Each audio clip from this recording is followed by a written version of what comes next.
Good evening, everybody. How are y'all doing? How are y'all doing? Welcome to this Monday evening edition of Salty Sleuth Investigates. I'm just a lady on the internet talking. Welcome in, y'all. How's the sound? How's the picture? How's it coming through? Are we good? Welcome to my mods. Rachel is here. Simi Sharp is here. Simi, that room is looking amazing, girl. And the windows, oh my God, to die for. It's going to be so pretty when you're finished. It looks good. Tricia, welcome in. How are you? Ski Utah, welcome in. Moore's Mom Dog, we are loving having you here tonight. Thank you for being here. Guys, it was a wild weekend. It was like the wild, wild west out there. We're going to talk about a few things. I'm no clip channel. I'm no crama drama channel, but I got some things to say when it comes to victims. And I always will. And I know my honesty is a little too much at times, but I'm going to try real hard to be fair. Maybe I can educate a few people. Because I thought more people knew about some stuff that I thought were well schooled, and like, damn, y'all didn't know that. So anyway, pays to pay attention. And I think some people probably wish I didn't pay as much attention as I do. And I think some might wish I didn't know as much as I do, but I do. So here we are. Hey, Butterfly, welcome in, welcome in. Hang on, I got a stray hair fucking with me. Get off me. Okay. Yep, I don't like that. That's bothersome. Get away from me. Anything that gets in my space has got to go. All right. Queen of the streets. I don't know about that, Shabugs. I don't know about that. I just got lots to say. And I ignore a lot of the drama that goes on out there. And I won't really be discussing the drama, but I'm going to tell y'all how we got to some of that drama and how it drowns out all of the victims. And to already had my angle for the show, right, throughout what I saw over the weekend. And I was getting prepared this morning, and I thought, maybe I'll go live this afternoon because I had some things I wanted to do around the house as well. And then Nonsense was on, and I jumped in there while I was outside chilling, touching grass, listening to the birds. And she was reviewing something, and I was like, oh, wait. This lady is now on my radar. I don't know who you are, lady, but we're going to get to know you a little bit, and we're going to try to explain a few things to you, ma'am. Not Nonsense, not her. Somebody that I'll show you guys. Y'all know how long the internet has spent tearing apart the manipulation tactics of Lauren Matthias and her husband, Dr. John Matthias. Not only those two, but the ways of Megan Connor and the manipulation tactics. We see Web Sleuths do them all day, every day she goes live. I also see a lot of platforms doing it lately, and I don't care for it. But hey, some folks might just fall all over that shit, and you do you. Twice on Sunday, in fact. Videos out there, people are like, oh my God, this person's so intelligent. These videos are amazing. The shit we talked about months ago that he's put together in a cute little formatted video to make himself sound super intelligent, and people are falling over the guy. I don't get it, but do you? Branch out and watch a little something or another, and you might see that's been talked to death, actually, but that's okay. We'll package it and frame it in a new way each and every time because, it worked a few weeks ago and I needed some views and I need some more. So here we go. Yeah, y'all get it. And people say, it's all about the clicks and the views. A lot of times it can be. A lot of times ego is such a huge part of it, right? I don't know what drives these people on the internet to do what they do. I don't know what drives any of it. I don't even try to figure it out half the time, but I know it's been going on for years. It didn't just start. It's been happening for a long, long time. And this lady over there at Criminal Network don't understand, so we're going to try to explain it to her just a little tiny bit. Apparently, she's been listening to other streamers, because she wouldn't have brought up what she fucking brought up if she wasn't listening to other streamers. Ma'am, I hear you're new to the internet. Well, I'm not. Critical thinking matters, Rachel, but there's something to be said for playing follow the leader. There's something to be said for mob mentality. There's something to be said for cult-ish type behavior, right? A lot of people do not have the equipped brains to think for themselves. And a lot of times, God bless their hearts, don't realize they're being manipulated while actively being manipulated, right? I can't fix any of that. I can't do nothing about it.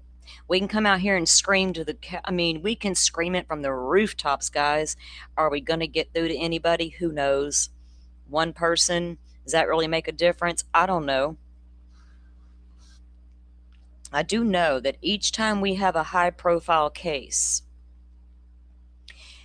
and streamers start streaming about it, at some point mid case, it stops becoming about the victims in the case and it becomes about streamers fighting with each other. And that lady wants to know why we bring up that kid Rogers, whatever his name. Ma'am, his name is Sebastian. And that is exactly why we bring it up all the time, because people like you have no fucking clue who the child is. But if that panel of 50 people you were a part of had any decency at all, they would have gently reminded you his name, where he was from, might have even wanted to put his picture up. But no, we're not doing that, because we're not here for victims today, tomorrow, or any other day. We're here for ourselves, and we're going to fight, and we're going to let all y'all know about it, and y'all come in with your popcorn now. Get your glass of wine. Fuck, get some bourbon. Fuck it. We're here for the show. The show of all shows. People out there tripping up over that Criminal Network dude. A lot of us knew who he was for a long fucking time. A long ass time. Some of us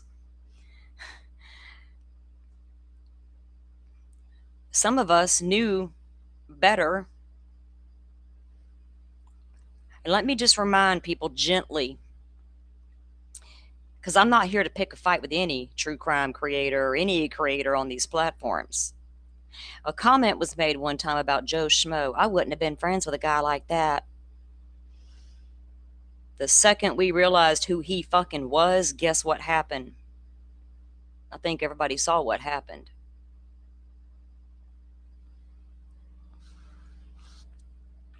That other guy, Alex, has showed himself time and time again. Starting in the Delphi case, when almost every video he did went directly after the families. And I'm not here to decide who did what in Delphi. I don't fucking care. I'm waiting on the Supreme Court to deal with Delphi. Because after all this time, nobody on the internet's got the answer to Delphi. And I also know that there's a whole host of people in that community, creators, still fighting with each other today, to a point where it got so dangerous in that community, you had to completely back off and not say a word just to stay safe. The reason I had never put my face on the internet before, cam up. Why? So people can come after my family because they didn't agree with the way I handled a case.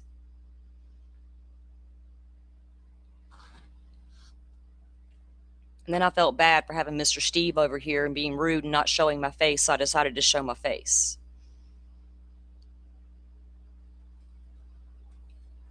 But we're going to get to the little backstory, because there's shows going on, and some of these channels got new people who have no idea what that stuff's about, but they're hearing all about it and don't have any idea how they got there. But I do. I do. Let's start with, I don't even know where to start. Hey, Shabugs and Keith, two of my faves. Two of my faves. Keith says too many of them making it about them and taking it too personally when you don't agree with their outlandish, crazy theories. And if you don't fall in line, Keith, behind the scenes and play the game, well, then by God, you're public enemy number one, right? You're working for the state, you're working for the prosecution, you're working for the. Fuck, I work for myself. And I got told that in a DM. You don't work for the prosecution or the defense. Here, run wild with this information. Excuse me, buddy, you got the wrong girl and you fucked around and found out, didn't you? That shit's still sitting in my DM, only forwarded to two people who probably mattered enough to me to share it with. They can do what they will with it. But we'll leave that alone, Delphi. We'll leave that alone right now. But it shows you how behind the scenes messiness gets, right? Y'all remember way back in the day when that Karen Reed case was first happening? Remember? I looked, I'm like, what's this all about? And I saw a tiny bit of that Turtle Boy guy. I was like, oh hell no, I don't want to be influenced by the social media when it comes to cases. I want to, and that's before any of the shit got thick, right? Something told me, don't go down that road. Whatever you do, don't do it. It's going to get real messy when social media gets that involved with a high profile criminal case. And boy, my red flag meter was fucking correct on that situation. Have y'all seen that shit show going down? And guess what? Right or wrong, I'm not here to free Karen Reed or discuss the movement, because I really couldn't tell you what those dipshits are fighting about over there, but I see it all. But what I do know is behind the scenes bullshit was happening amongst creators. Oh, kind of like Delphi? Oh, yeah. And just like in Idaho 4, do y'all remember Rory or Brett Norton? None of y'all fucked around in the Idaho 4 case that deep like I did? Because I can tell you some damn stories out of the Idaho 4 case alone. Notice my thumbnail's got an array of people. Notice I had Valo on there. Remember how we all wanted to tear down that eyebrow lady because of what she did to victims' family? Yeah, she talked bad about other podcasters and girls that worked for her, but that's just messy ass women doing their thing, right? Because nobody got mad until it became about them. But apparently Lauren was talking mad shit about the family and the victim's family, right? That's the part that I didn't care for. That other shit, I kind of expect that out of women, honestly. But it's the victims in the Lori Vallow case. Remember Kresha? Remember the mad shit Lauren would talk about her?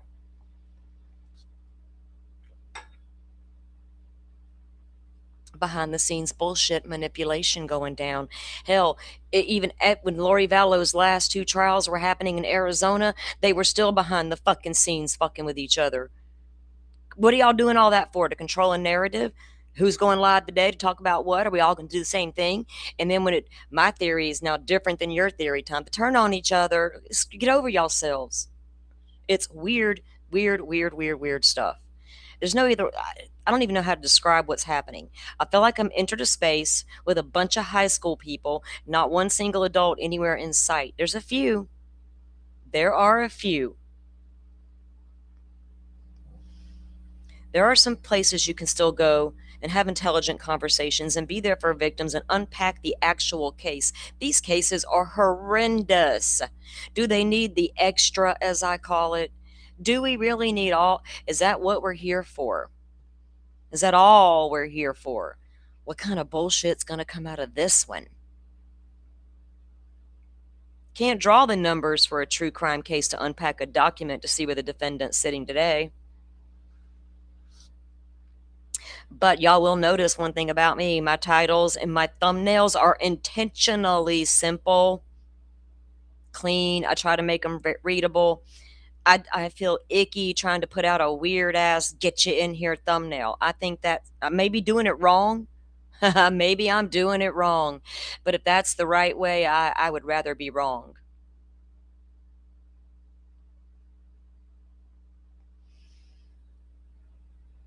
Because that damn lady over there on that panel didn't even. And Nancy Grace, ma'am, is fine. The fuck you talking about? Don't even know half the people's names. I reviewed a lot of drama this weekend accidentally because there was nothing else on. I did watch that Nolet Jr. go on a panel with a bunch of people and try his hardest to explain his theory about why his family took Nancy Guthrie. I kept falling asleep. But he said one thing that I woke up to, talking about, now here he is, mind you, on a panel with a bunch of people telling his story about how his serial killer family took Nancy Guthrie, but wanted to prop up Dr. Gary Briccardo and his theory. Dude, his theory is elimination murder and that Annie did it. What the fuck are you talking about? That's got to do with your family of serial killers doing anything. It's weird. Nobody, they just let the guy ramble, poor guy. Ramble on, sir. You do you. We had jailhouse calls out there this weekend. Personal stories, tall tales, and court documents were everywhere, apparently. I stumbled upon a good one that I kind of forgot about. And I was like, oh, yeah, that might provide a little backstory where I don't have to. And I'm going to touch on the Sebastian Rogers case since that lady's super fucking confused. And apparently a bunch of people are. Now, there's a lot of drama and shows happening about all these people. That BJ chick, that Granny's watching chick, all fighting. Y'all, they've been doing that for a couple years now. And when it started, we were all in the Sebastian Rogers case. That's why Sebastian Rogers is important in that conversation. We're all looking at the Sebastian Rogers case. These two ladies, I don't know really what happened because I did not watch them prior. I had no clue who they were. Whatever. Y'all doing you out there. I'm assuming they're true crimers, I guess. They got mad at each other about some shit. I really don't know what all went down, but it started, right? Like an argument. And all I remember is that Granny's watching lady come over to True Crime with Dago's community demanding a link be dropped in the chat for her. Everybody was already mad at her and that other lady for talking shit and stuff. I don't even remember what they were talking shit about, right? I forgot how it started. She demanded to have a link dropped. Right before that, I had seen something on the internet about her and her racist ways. But I was like, okay, I see it, but they're saying that was years ago. I don't know how long this lady been on the internet. She gets on that panel and does everything she possibly can to try to redeem herself for using racist slurs, which meant she did it. Right? I guess she learned her lesson, but I knew right then this lady is not for me because it was obvious she was only coming over there to a community who barely knew who she was to gain sympathy, to garner support. And by God, she made the fucking rounds. She swooped in and she fooled a whole bunch of people, apparently. Lines in the sand were drawn, sides were taken, and I don't even think a lot of them even knew half of the real story, right? They're just, boom, we're on one side or the other. And by God, stakes are in the ground, and don't you come, my friend. I pieced out on all of that right then and there, just like I did Delphi. Hold on, I'm live, baby. What do you need? What? Hold on one second, guys. My grandson just bust up in here. Hold on.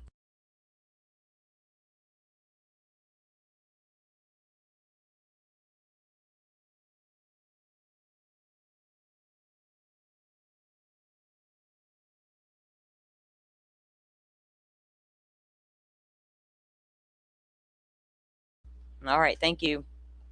All right. He wanted the puppy inside. He's working on lawnmowers with his daddy and got gas on the ground. Don't want the puppy to get to the gas. Thoughtful little thing. Like, you better watch your puppy, dude. I'm not doing it. I'm busy. All right. Sorry for the interruption, guys. So Trying to get back to where I was at, my train of thought here. So they all start fighting about this Sebastian Rogers stuff, right? And that lady comes on panel and does everything she can to redeem herself, and then went and did her little tour. And I guess she gained a bunch of sympathy and support along the way. I stopped looking at all of that shit show happening before my eyes, right? It got super fucking messy over there in that case. It was a lot of mud being slung and nastiness everywhere you looked. And then that lady had the nerve to go on that panel we're going to review in a second and say, that Rogers kid. But here we all know Granny's Watching's name, and we all fucking know allegedly with Brittany J's name. Sebastian who? Rogers. Where's he from? Oh, he's still missing? Yeah, motherfuckers. He's still missing. I will not sit here and unpack everything them two wenches said about each other and who took their sides and what fallout's happening now, because it's comical to me, honestly. And a little backstory also, people want to know where Clue and Truth hooked up at. It was in the Dago community. I was there day one when Truth came into that community. Things were said in that community before y'all ever knew who the fuck he was that turned red flags on big time. But y'all played with it.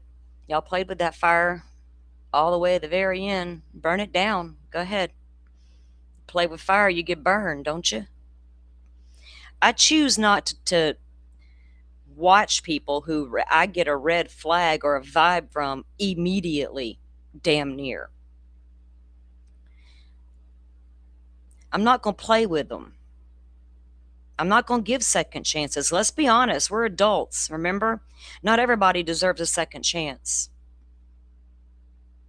And if we're out here preaching to the world, to young women, everybody deserves a second chance. You're telling that abused girl, that motherfucker who's beating her up every night, deserves a second fucking chance.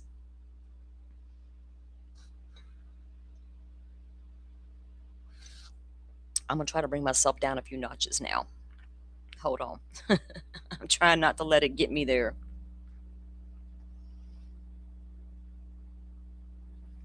All that litigation. Butterfly, do you know how much litigation was in the Sebastian case, right? There were creators who inserted themselves into Delphi to the point where they were writing judge letters and got their shit inserted into shit. No names, because he ain't worth fucking mentioning. And now all this mudslinging in the Nancy Guthrie case, right? Just like in the Lauren Matthias, cease and desist for everybody. Y'all got me deceased, all right? Damn. For a bunch of people who like to come on the internet and talk about theories in a case, unpack the cases, read documents, put people out there. They're in a document, they're going out there, right? And not only base it on that, but on a wild theory, and then go and put out names and faces, and then get extremely mad when they are criticized for it. No, you're talking about me now? Here comes that cease and desist. Well, excuse me, you put an innocent person's name and face all over the internet and accuse them of being involved in the Nancy Guthrie case. That's okay? That's freedom of speech, but criticizing that is not freedom of speech. My God, y'all need to go back to fucking school. Fucking school is important. In case y'all didn't know.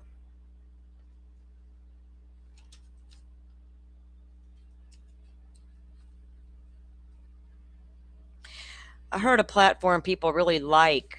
I don't care for them. Personal reasons, whatever. But people like them. And they're over here going through some stuff with the whatever the Guthrie shit is going down. And that co-host continued to use the R word. And when I say R, I mean the word retarded. Over and over and over to describe the situation. Any other time that would have been called out, sir. Any other time that would have been called out, the use of that word.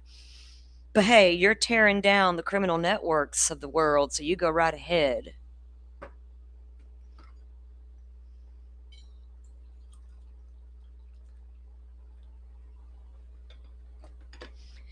I don't like when we come out of the gate in cases and go right dead after families, right? We should have all learned our lesson if we've been in true crime for any hot kind of a minute, lived through Delphi, lived through Idaho for it. By God, you should have learned a lesson or two. You should have learned a lesson or two about what to consume, what to watch, what to take with a grain of salt, what to red flag. But some of y'all did not. But I can't fix that part either. So when I make a post and I'm saying y'all be careful out there and this or that, I need to start getting real, I guess, real about it. I don't want to become seen as cryptic again. Turtle boy or nerdy? You take your pick, girl. I don't know. I've known all those accounts for a long time, right? None of them are new to me. That's why I tell y'all at the end of the day, be careful on them YouTube streets. I didn't just dream it one night. It was a fucking nightmare. I'm still not going to tell people who to watch and who not to watch. That's got to be. I don't control people, right? People are going to make up their own minds. But watching for manipulation tactics and realizing when they're happening before our eyes is important. We know how them narcissists, we are being warned all the time about them narcissists and their ways and all that stuff. You know what I mean? You don't sit on your high horse and put down people for using certain words and language and acting a certain way when you're doing the same damn thing. That's what I don't like, you know? You just wanted to play trivia. Over here, we don't have trivia game here. I think Nerdy does that. Oh, did you mean you just wanted to play? I don't know what's going on now. Hey, Brian. Oh, goodness. Yeah. As far as the personal drama between the Turtle Boy and that world, Jess lady, it's like the point for me, they're all going real life. Jolene's a comedian. She doesn't just tear down weird true crimers and whatever. She does a lot of things over there. And she does it and starts tearing down this guy and or that chick, whatever, that lady, and now she's being gone after. It's ridiculous. You can't. Why are we doing that shit? We got nothing better to do in our lives? Is that what's wrong with the kids today? Well, they're watching their parents. And according to that lady on Alex's panel, so are the children. The children are watching. My content clearly says 18 and older. We talk about horrific things happening to victims here because there's some nasty individuals in this world doing horrific things to people. And it is not for children's ears. So let's play her. Let's play her. Let's see what she had to say.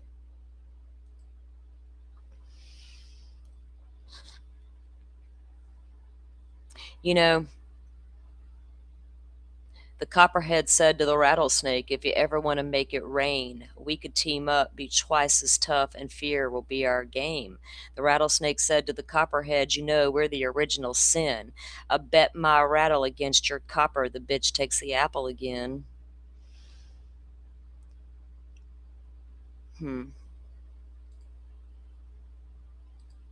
Either one of them will kill you dead. Watch out which one you team up with. Because the snakes are teamed up behind the scenes sometimes. I got nothing against Nerdy and Eva. This is not about me being mad at people, right? I'm not. The community is what bothers me. Back with that old creator fucking using the community for money. I gotta pay my bills. I gotta buy my hot water heater. I gotta feed my wifey. I gotta all this shit. We're not your damn. We don't. The community should not have to support you, sir. Then you go. There's all of these things, all these tactics that get used. doing things for personal gain in the name of the case or the victims, and or they're all out. When you're talking about is the mudslinging and you're not focused on the investigation, then you're part of the problem, in my opinion. But I'm not calling out specific names. People go all real life. Haven't y'all seen what happens if you even speak some of their names? My God. Say their name one time and my shit, it's on. It's on like Donkey fucking Kong. And I don't care about none of them's personal lives. I wish they'd keep their personal lives off the YouTube. If we're talking about personal stuff, we're sharing experiences and stories, right? We're just sharing a story, we're sharing an experience. It comes up in a conversation. But to use that as a tactic, I'll show you an example of that in just a minute. Let's get this lady up here and out of the way. Come on, lady. Who are you? Some random caller. One time I allowed a rando up on this panel. Do y'all that been here for a long time, y'all remember that? I'm like, okay, I'll try. So I dropped the link. This guy was wanting to come up. When he got up here, bless his heart, he was the guy in the basement, y'all, and he wanted us to watch, damn, what was it, Butterfly? It wasn't Forensic Files he wanted us to watch. It was something like that. We're like, dude, we can't play that, and you looked a little gross, so you had to go. But open panels, open phones. I like talking to my community. I love it. It's coffee and crime conversations, right? But we chat. And y'all don't got to throw me the money to get your comment read or me to highlight it. I drop a buy me a coffee every now and then, and I don't have the bells and whistles and the 50 ways to pay me.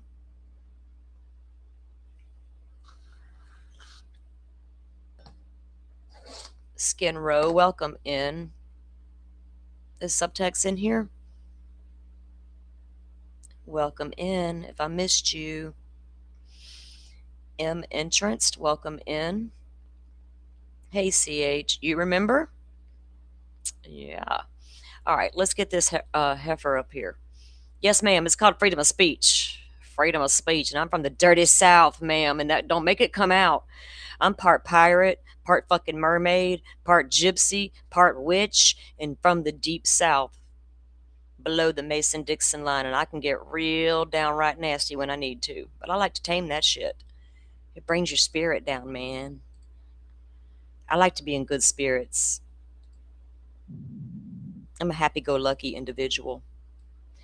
Okay, let's start with this, actually, because this is going to show you what the guy's about and then what she's got to say about all of us. Okay, this was on, what is this, from Hella? Don't get mad at me, Hella, fair use and all that. I know you asked me one time, was I ever happy? Or was I ever in a good mood? And yeah, I am, but when shit ticks you off, you know how it is, girl. You get in a bad mood. You can't help it. So here we go. Now, this is going to be I guess it's a voicemail that he left for old Dolly over here. And I guess they're going to figure it all out. And I don't know what to tell them. I have no advice in it. Y'all do what you got to do to figure all that out. But it's an example of what he's about versus what this lady is going to come on his show and say in just a minute.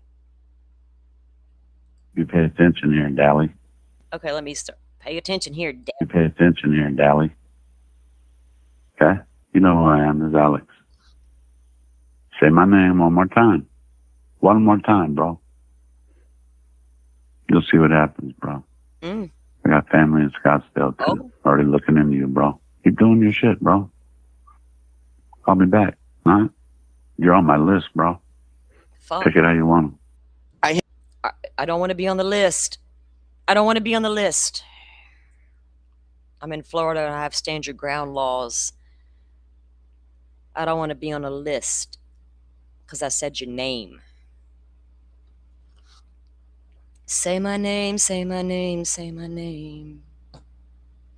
A little bit louder for the people in the back.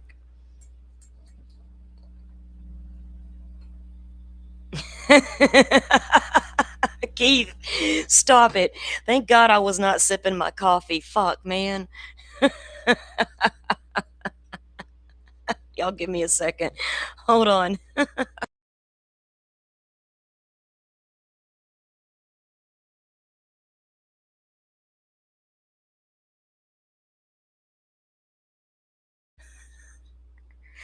Oh my God. Oh, Jesus, Keith, I needed that laugh. You just don't have a clue, my friend. Damn it. Whew. All right. You're good, dude. I'm sorry, I'm a chill.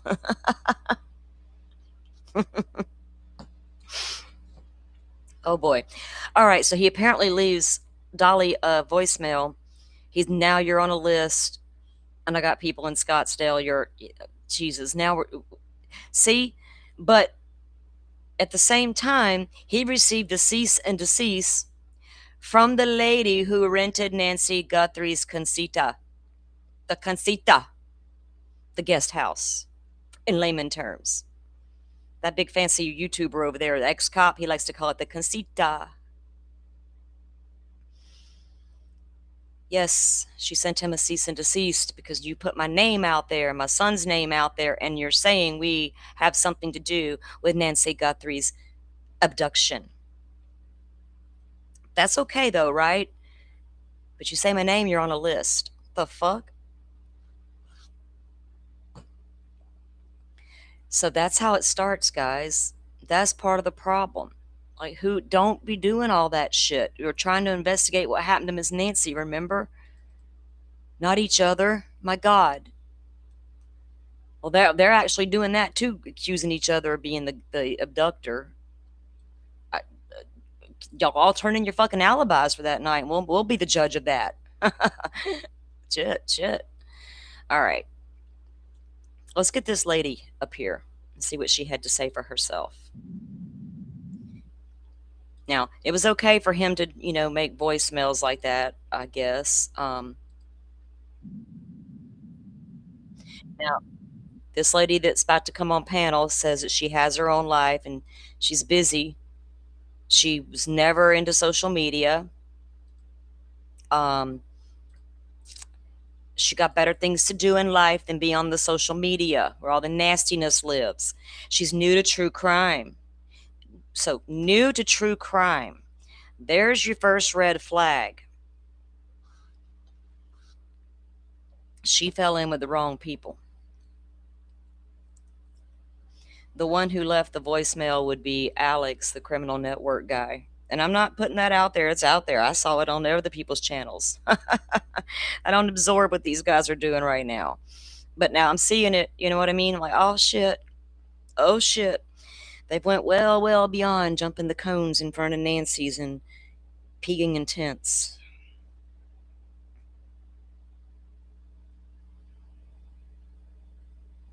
Yes, it was Alex. Everybody knows it. Okay. Now, Miss Tina's coming up here on this panel. Don't know her. Y'all leave her alone in real life. We don't give a fuck about her real life. But she cares about everything else, including what the children are consuming. Here we go. Every day. So I've never really done any social media. And since all of this nonsense has happened with Alex, I did create an X account so I could just see what's going on to educate myself. Oh, nice. And I think we like people who educate themselves. Okay. It is sickening. I think it is absolutely vile. And I think that these people out here. Now, I threw up a little visuals into this, fair use and all. Just for the fun of it. Need to be stopped. I am so disappointed in humanity and how anyone can defend the things that have been proven, the receipts that have been brought, and to get on here and say, good job, nerdy, and you go, like, am I living in a different damn universe? Because it's not go nerdy, that's right, or hella, or anything. These people are bashing grown-ass adults. These are adults doing this behavior and teaching our children here on YouTube. I don't understand how no one else is outraged and they should be banned, never allowed to be on social media again. They are affecting our next generation. We are adults on these channels. We are adults on these channels, and how dare these grown-ass people come out here and talk shit about guys like Criminal Network. You said my name, you're on a list. How dare us do that to him? Are y'all's kids watching what y'all watch on YouTube? Word of advice, that's not appropriate. I'm nearly 60 years old with 4 kids and a couple of grands. Not appropriate behavior for your children to be watching. I don't allow my grandson, who I live in the home with, to consume what I do on these YouTube streets. Although he knows about fingerprints and FBI. Don't ask me how or why. It's between me and him. He thinks the FBI has little beetles outside and they have bugs in them, like real listening devices. He saw it somewhere on YouTube, he said.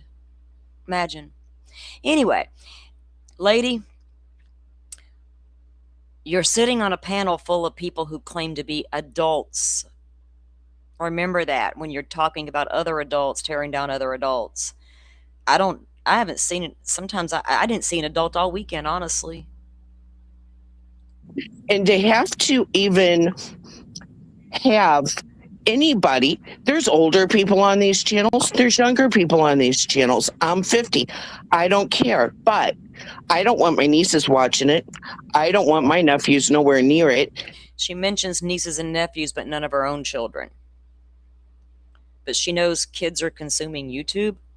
I don't know where your niece and nephews live, but maybe you should speak to their parent, your relative, about your niece and nephew and what they consume on these streets. It's not up to me to monitor it or restrict my language because they might be listening.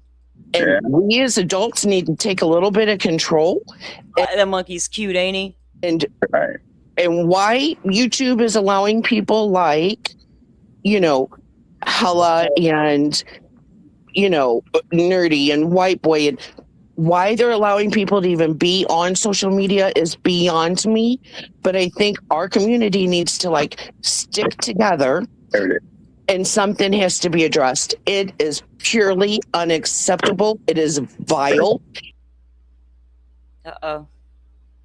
It is not how an adult should act ever, much less on a national platform. It is just absolutely disgusting to me. Yeah. Hey, subtext. I don't know why, but I cannot see you on YouTube, but I can see you in my restream. Everybody can see you but me. When I have seen the receipts on X, because see, I'm new to YouTube, but I don't have all that crap because I work full time. My family has owned a transportation company since I was 13. I work 24/7. Trucks don't stop. They go 24/7, 365 days. So I've never been into all of this stuff, but I am mind blown at the shit that is going on with grown ass adults. I know, lady. It's fucking wild, ain't it? Grown ass adults. It is crazy. She ain't wrong about that. And that they get on here and defend their behavior is sickening to me. And it don't make sense. It doesn't make sense one bit. And let me just give you a little bit. I don't know who this guy is. Another vet. Well, that's disrespectful. Another vet, Liam. Oh, fuck. All right. I sent you a newbie, basically, and I just started. I knew about YouTube, and when I first got on Facebook, it was like 6-7 years. I didn't want the drama. So what I learned was this, and it applies to stuff when you're doing research too, to help you out a lot, so you can focus, and your brain won't get tied up with all the fluff. And that's to keep the emotions and the feelings to the side, but they kick back. You read. Hey. Shabugs, her family have a trucking company. We got those long haul truckers, serial killers that are being tracked right now. There's your story. A lot of these individuals put a whole bunch of stuff on there that they don't think, they don't care. They're just so ruthless and pathetic. They have no tact. What? And I'm not saying they're all bad. I'm saying, maybe if somebody showed them a different way, or they seen something. Show us a different way. A different way to what? To hell? I'm on a highway to hell? Jesus Christ. Well, I don't know what this guy's talking about, y'all. We all need a redemption, apparently, and we need our souls saved, and we should be nice to these First Amendment freedom fighters here. Something else, they may change or they may not. Well, But here's you what have to protect your boundaries. Well, here's what I think. I think they should be banned. They should not be no more allowed on YouTube. Look, I don't care about anybody's background. I don't. So when you come out and accuse somebody of murder multiple times, you shouldn't be banned. But if you come out here and use freedom of speech to talk about something or evaluate or investigate or however you want to word it, review it, that should be banned.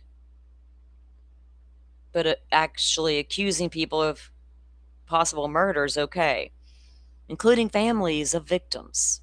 Okay, have you checked out that dude's playlist, that Criminal Network guy's playlist? It's Delphi. Have you checked it out? Don't give two shits. I care about what they are today, what they were yesterday, what they are tomorrow.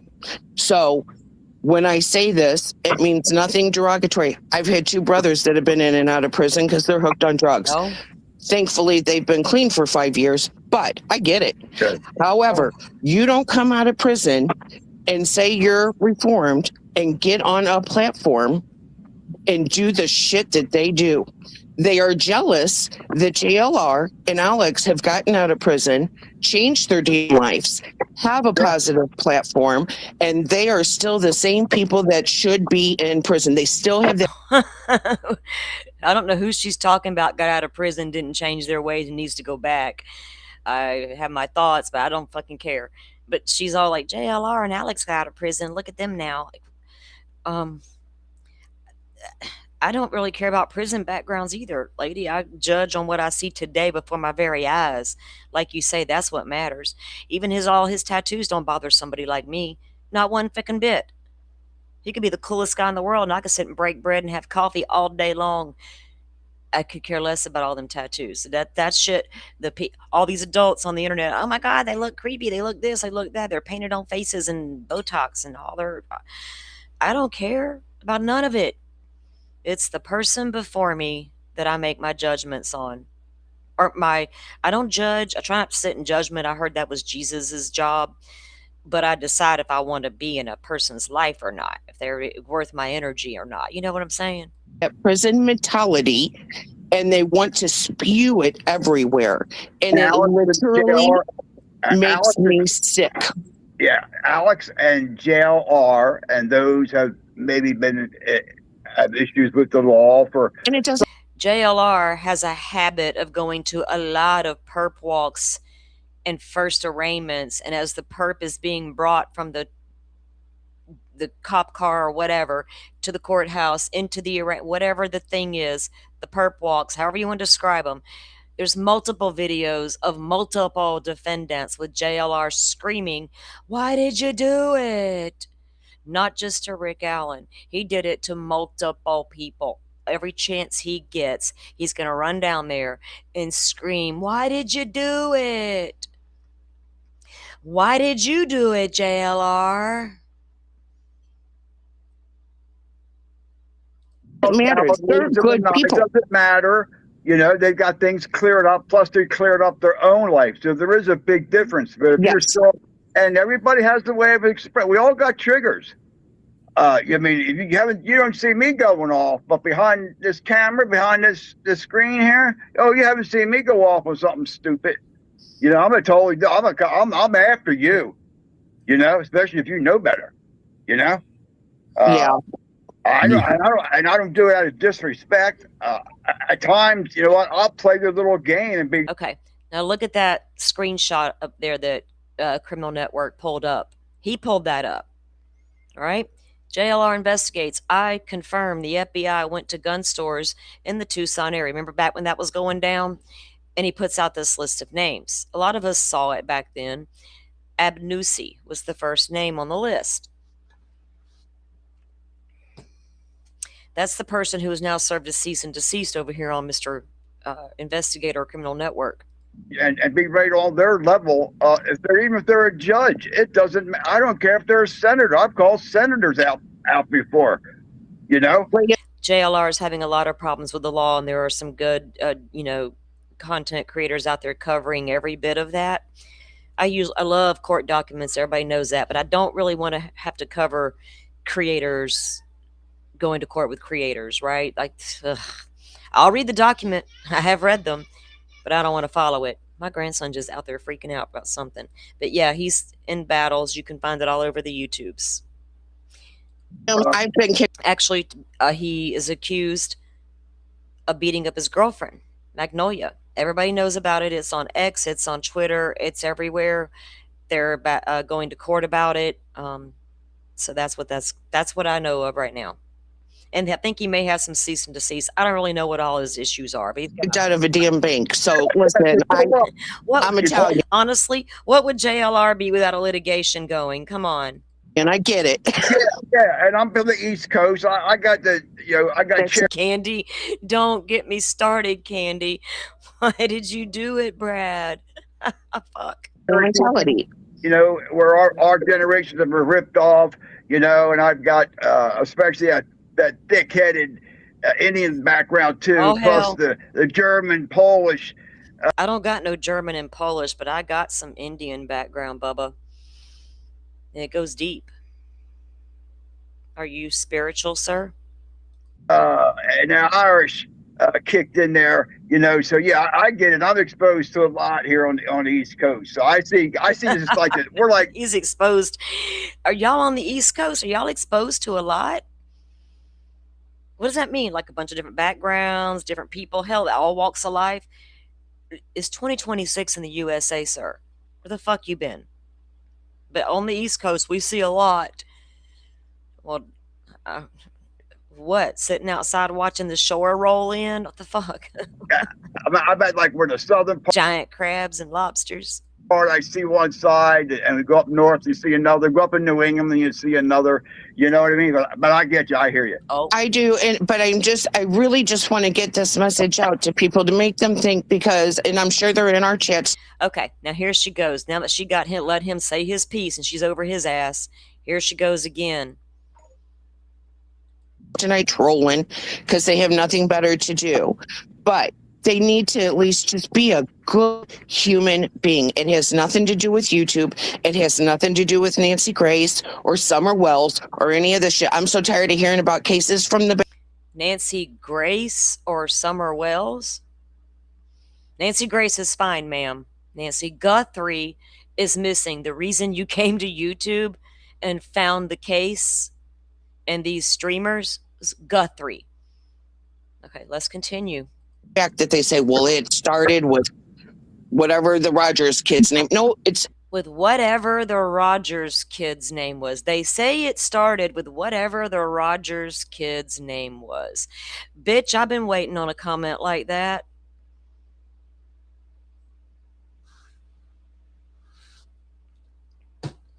Because I've been screaming that child's name for a long time and nobody's listening.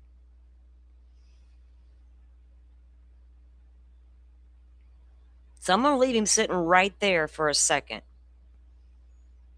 His name is Sebastian Rogers, and he is still missing. And there's a dozen people on the internet right now fighting to this day with each other because they decided it was going to be cool to fuck up his case more than it already was. Didn't help that one of his parents, actually all his parents, decided to come run their fucking mouth on the internet. If you want to come talk about your missing child, by all means do it, but stay out of the fucking weeds. So then the internet gets in an uproar and they all start fighting and taking sides between these parents. And this little boy got lost in the shuffle. He self-combusted in that house that night, apparently. And I, for one, wait for the day when he's found, because all I could think about was Elizabeth Smart was gone for 9 months. She was gone for 9 months. There's a hope. There's a hope. 9 months has come and gone. My hope came and gone. J.C. Dugard found many years later alive in that backyard. There's hope. There's hope. But this lady's like that Rogers, whatever his name was, kid. Nobody on this panel bothered to say, ma'am, that's Sebastian Rogers. Let me tell you about his case. She's more concerned about them having the right to come out here and say whatever the hell they want based on freedom of speech, and everybody else needs to be banned on the internet. Ma'am, I'm the one out here talking about Sebastian Rogers being missing as much as I possibly can. I'm the one who's been trying to avoid going deep into what fucked up his case to begin with, while everybody on the internet is slinging dirt about it to this very day. I remember because I was there, trying to look for him, and at the same time, poor little Madeline Soto. A day apart, they went missing, for those who don't remember. Just like a month apart between Rick Allen's arrest and Kohberger's fucking arrest. And I tried to scream it from the rooftops what was happening to both men and the stark differences, and nobody wanted to look at it or care except for cranks. Because every constitutional thing you could think of, the stark difference between those two defendants was mind-blowing. But we got into the weeds with those cases. And the real depth of it, what was at stake, got lost. And guess what? It's still lost to this day. The plot got lost a long fucking time ago.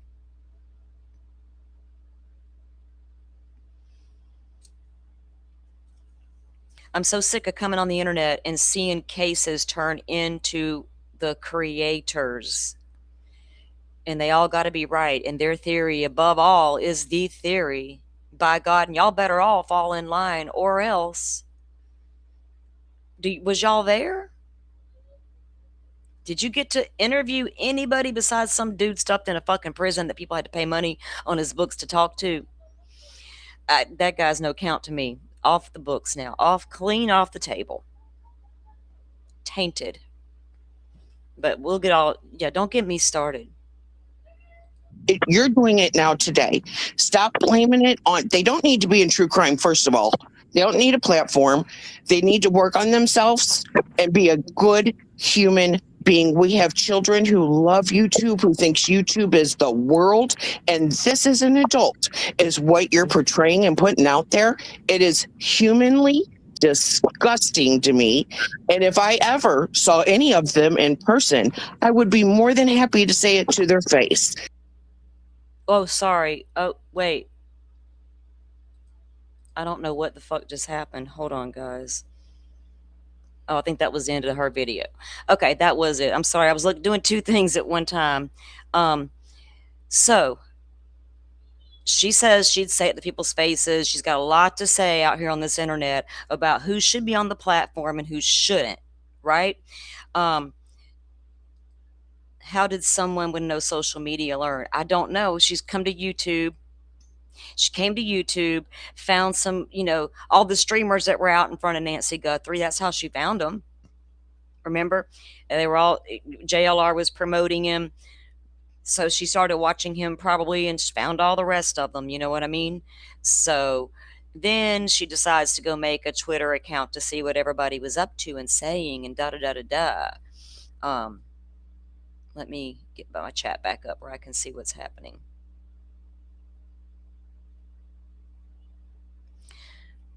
What is that links there? Join us Monday. Sleuthy has another get who? Sleuthy sweetheart, who a guest, who's she having, Rachel? Or I'm sorry, Simi. Okay. That lady it burnt my ass, y'all, when she's over here. Nancy Grace. I'm like, Nancy Guthrie, heifer. And then she's like, that Rogers kid. Sebastian, ma'am. Sebastian. And there was so much fuckery in that poor child's case. It was sad to watch. The mob mentality alone that was created was horrific.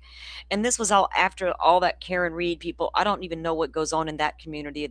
Now I know they're all finally learning that there was a lot of behind the scenes stuff that we didn't know about. And, there's money being links and fundraisers. And look, we can't hardly go on the internet right now without there's a fundraiser.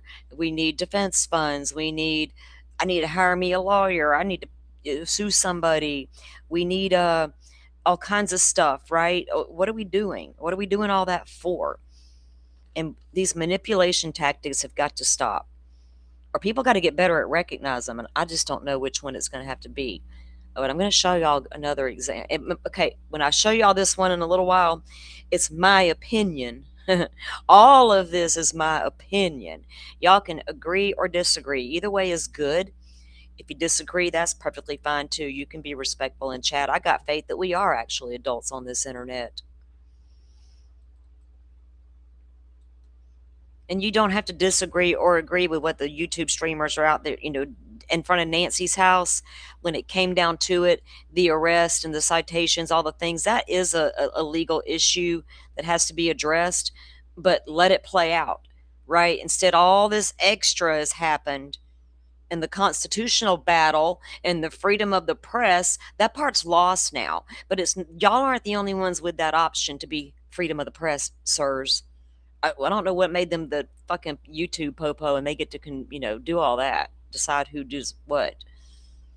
So I'm not here to shut them down or say, don't go watch these fools. Y'all do you.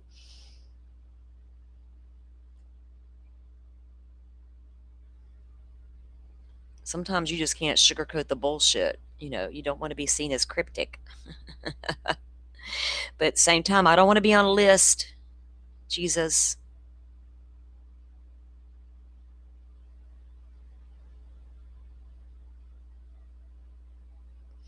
I don't know about the time card situation.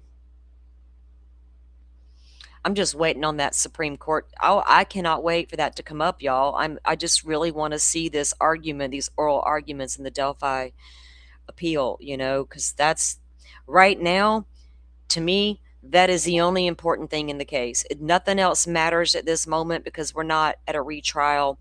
We're anywhere near that yet. I want to focus on, is that man going to get a new trial? Because by God, if Letitia Stout, come the fuck on, Murdaugh, Adam Montgomery, new trials for everybody. Will Rick Allen be afforded the same thing? We'll see, won't we? We'll see.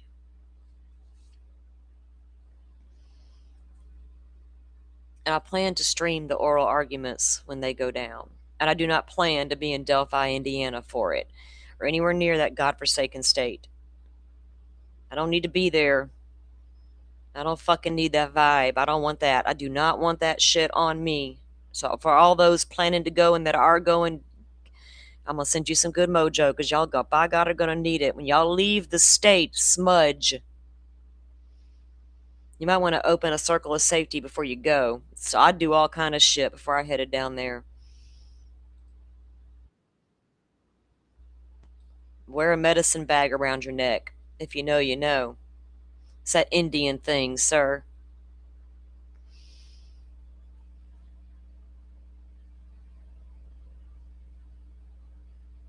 Yeah, you blanked out everything she said. Well, that's fine. But the thing is, she can't remember the victims' names.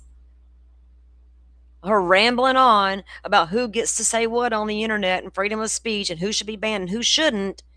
She came here for true crime. She's a newbie, but she couldn't remember either fucking victim's name. Nancy Grace and that Rogers kid.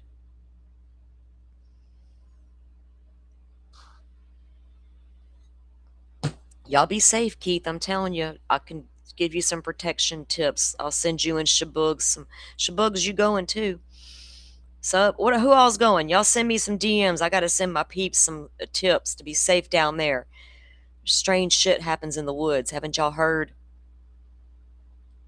We don't need all that mojo. I know a guy who went down there one time and he came back and some shit just went down since then. Y'all don't want to be that guy. He might have got the mojo and didn't know how to get rid of it. It's just a theory. But he's from there, so maybe he already had it and I just didn't know it. I'm confused. Now I wonder.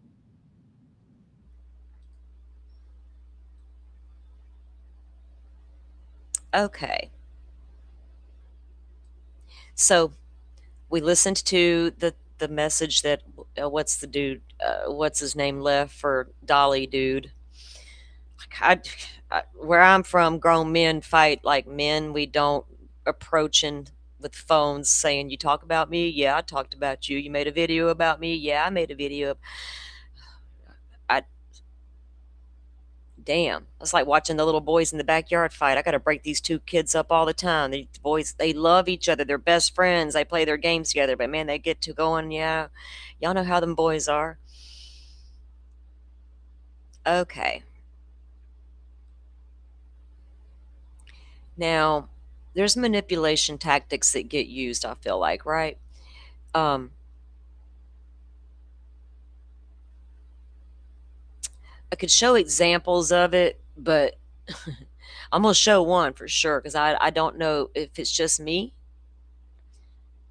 because I gave this person such a chance, right? Even knowing some of the history, or knowing the history, I gave them a chance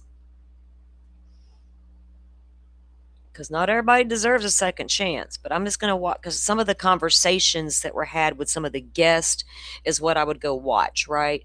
And I just kind of half-ass ignored the host. But the more I was watching some of the stuff, I was noticing more about this host that I can't unsee after a minute. Well, we'll get to him in a second. Shit, hold on one second. Again.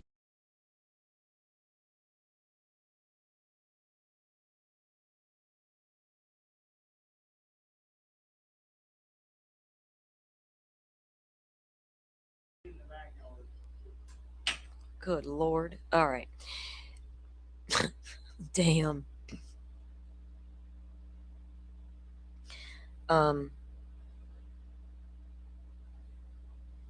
Some didn't start out bad. In what case? Any case, take a pick, right? I'm going about all these cases. Like, from the Karen Reed shit and what we're seeing now still to this day, and the fallout between the creators of it all. Delphi's having its own creator wars and have been for a long time. Idaho 4 has them and has had them. In fact, they've run a few people slap off the platform. Brett Norton, her name, TikTok chick, comes up in several cases. What's happening? The creators are creating the mess, in my opinion. People are going to be here to consume it. How they present it, how they I could go out there. I promise y'all, I could come out with the craziest, wackiest AI thumbnail and the catchiest fucking title just for a social experiment to sit for shits and giggles. I might do it, start doing it, see what happens. I don't. There's a weird thing that goes on anymore. And every time, with each case, it becomes the communities are going in supporting the stuff, or whatever, taking sides and shit. And I don't know why we're not going, wait a minute, every time a case happens, we see a pattern of the same shit happening. Then becomes the true crime influencers. That's what I'm calling them now. How can I influence somebody when I'm reading a court document, right? Our theories discussing should not influence the way you think about a case. Y'all know how many times people were confused in Idaho 4 case because of the consumption they were doing on YouTube, and would say, now I'm confused. So-and-so said this, and so-and-so said that. I'm like, oh, holy shit. They cannot separate it. And in their own mind, figure out what's actual. I don't know how to fix it. But creators are causing a lot of it, and they absolutely caused all of their own bullshit in the Sebastian Rogers case. Every single one of them all participated to some extent in some fuckery. I'm not wrong about that. Sides were taken, like I said. And from what I hear, the lady they all supported might be throwing them all under the bus. I'm not really sure what's going on, but they're all mad about it. Huh. Oh, the lady I knew that when I saw her on Dago's panel, I wanted no fucking part of her. That lady? Yeah. That lady. But Sebastian Rogers is still missing.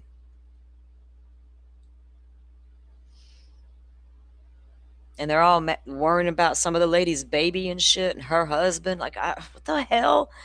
Somebody took the child, y'all. Somebody commented under my thing, there's no way he disappeared like that. Have you seen the news lately, ma'am? Whoever you were.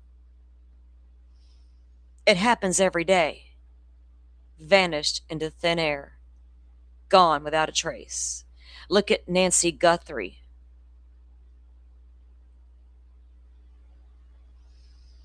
But we forget the details of the case eventually because it becomes about the details of who said what and who did what on what date and time.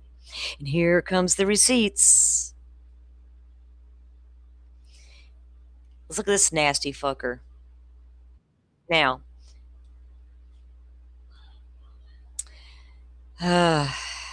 this guy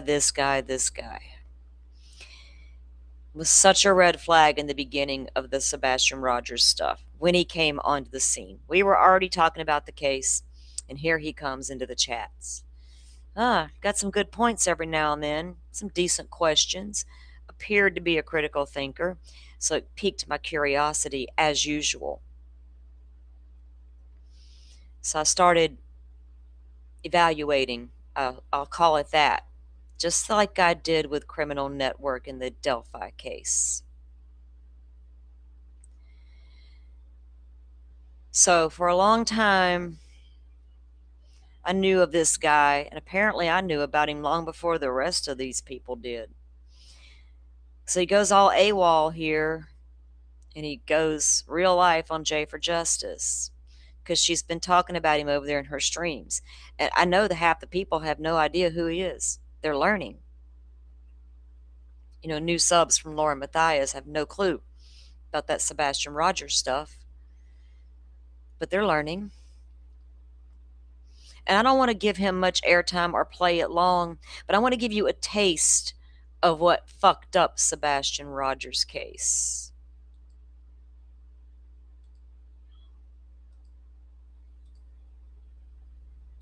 Welcome to the Rooster Squad. Buckle up, buttercups. All right, guys, I got a video for y'all. I got it in one of those little mail things that you pickety up, and it had a little note associated with it. It says, please give this message to those specifics in Florida, North Carolina, Arizona. Oh, okay, anyway, I haven't heard it yet. We'll see what it sounds like. Yeah. Listen, here's the thing. I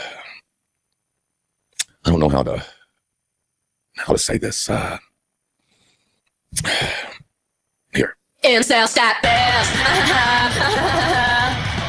We're so much less than friends. It must have been all far. And if it touched you somewhere, I must have been alive. Incels at best. All right.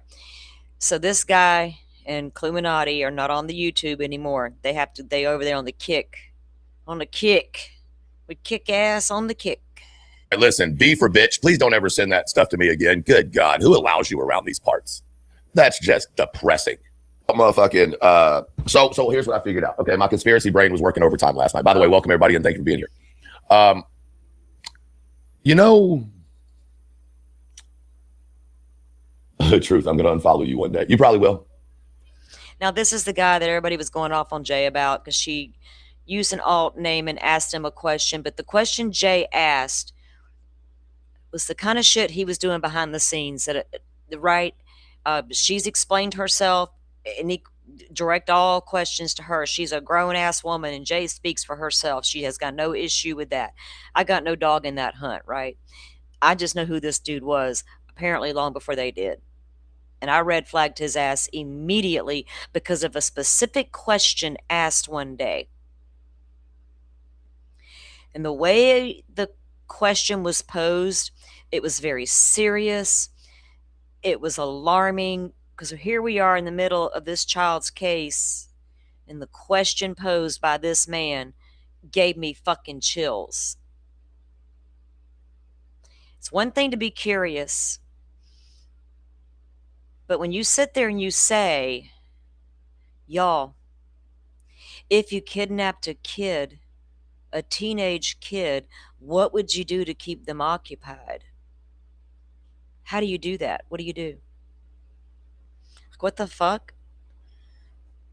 What if the kidnapper's watching YouTube, loving every fucking minute of what's happening in this case? Everybody blaming the mama and the daddy, even while the guy who got him maybe got clean away. I don't know. It was a weird question the way it was posed, and it bothered me to no end. How did I know? I didn't know that guy asking that question at all. But it was a red flag. A lot of things after that comment gave 1,000 red flags, and everybody knows it, but he still got many chances.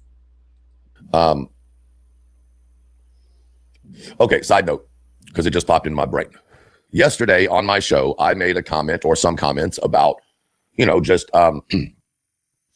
people seeming to be playing games. Okay, y'all know what I'm talking about. And I really didn't expect anything from it. Just spoke my mind, whatever. I got a text message this morning. Not a text message, a fucking Discord message this morning. And in that Discord message, it explained how the situation had been talked about and handled and all of those things. Now, is this probably going to cause some blowback on me? Yeah, probably so.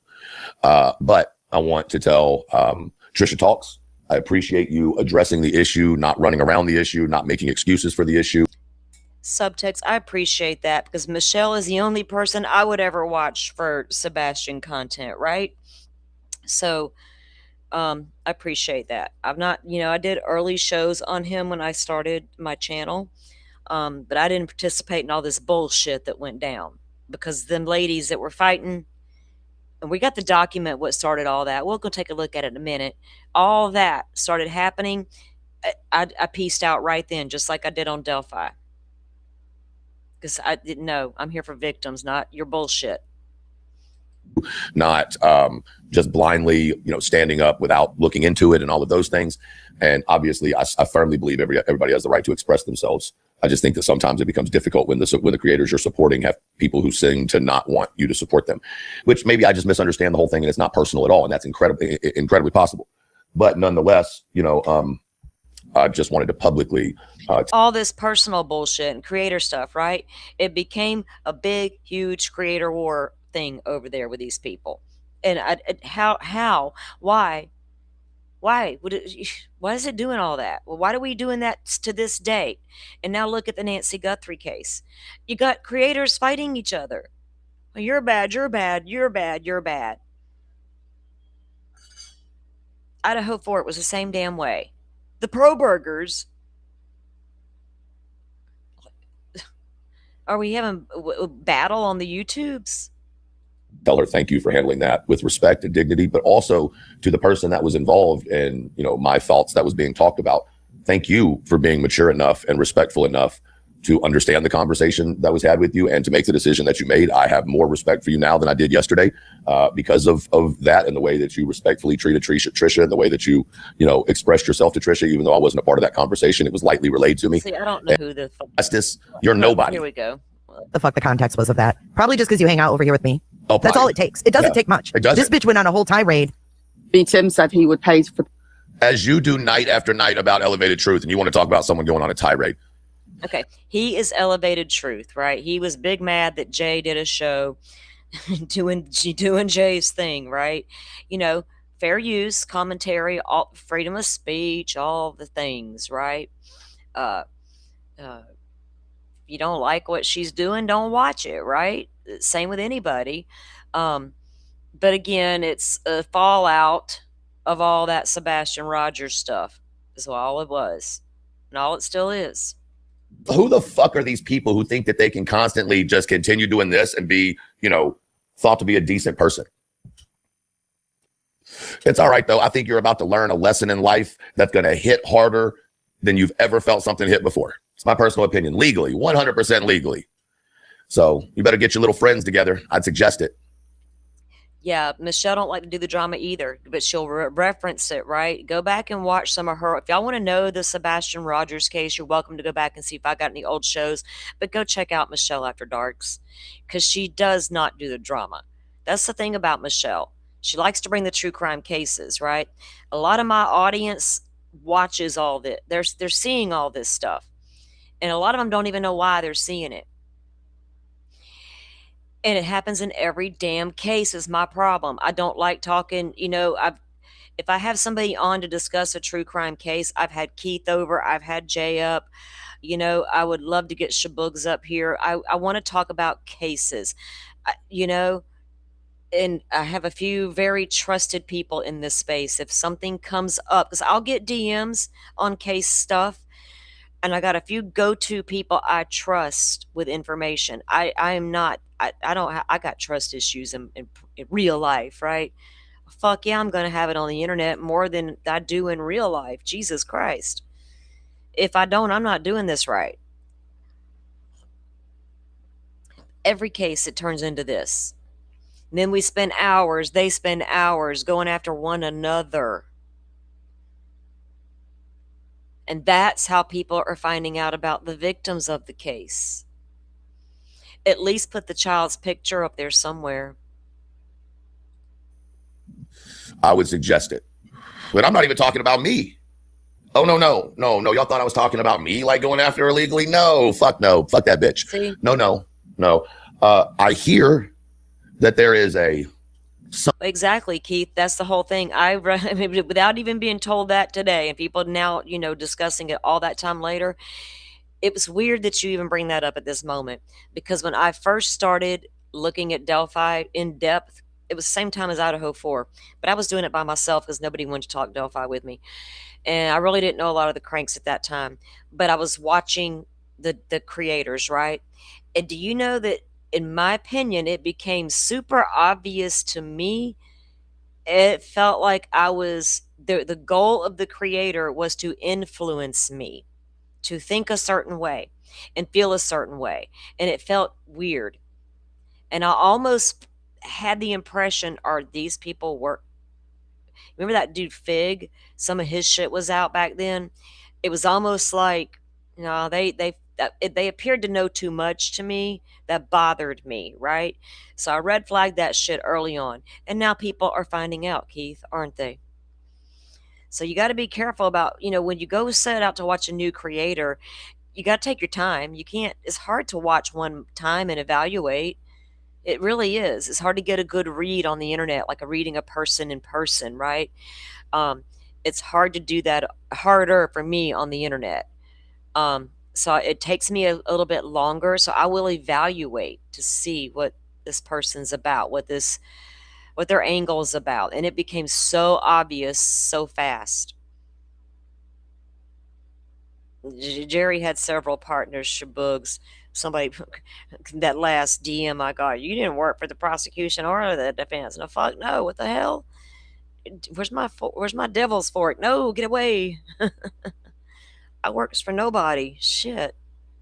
somewhat of a I'm not a true crime influencer. I'm just a lady on the internet trying to talk about cases. And every time I turn around, there's drama. And the people I like to talk to about true crime are few and far between. Because there's a lot of drama. well-known TV program that is really interested in certain people's relationships with convicted murderers. Fucking, it's wild. What the hell?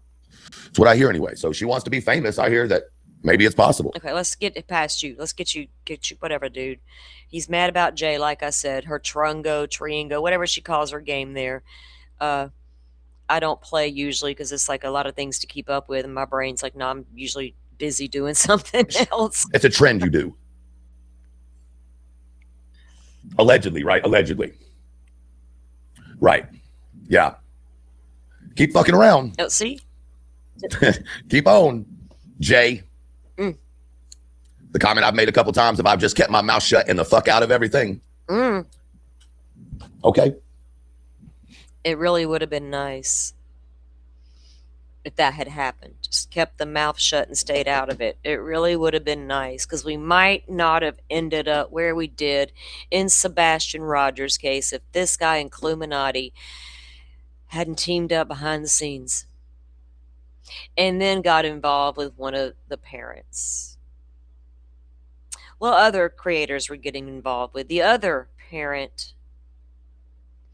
And the minute that happens, you know it's about to get super fucking messy when the parents are on the internet tearing each other a new asshole, pointing fingers at one another. Already distraught, their child is gone. Nobody's got a fucking clue where he went, so it had to be you. It had to be you. You were the last one to see them. Y'all be careful who you see last. Bet.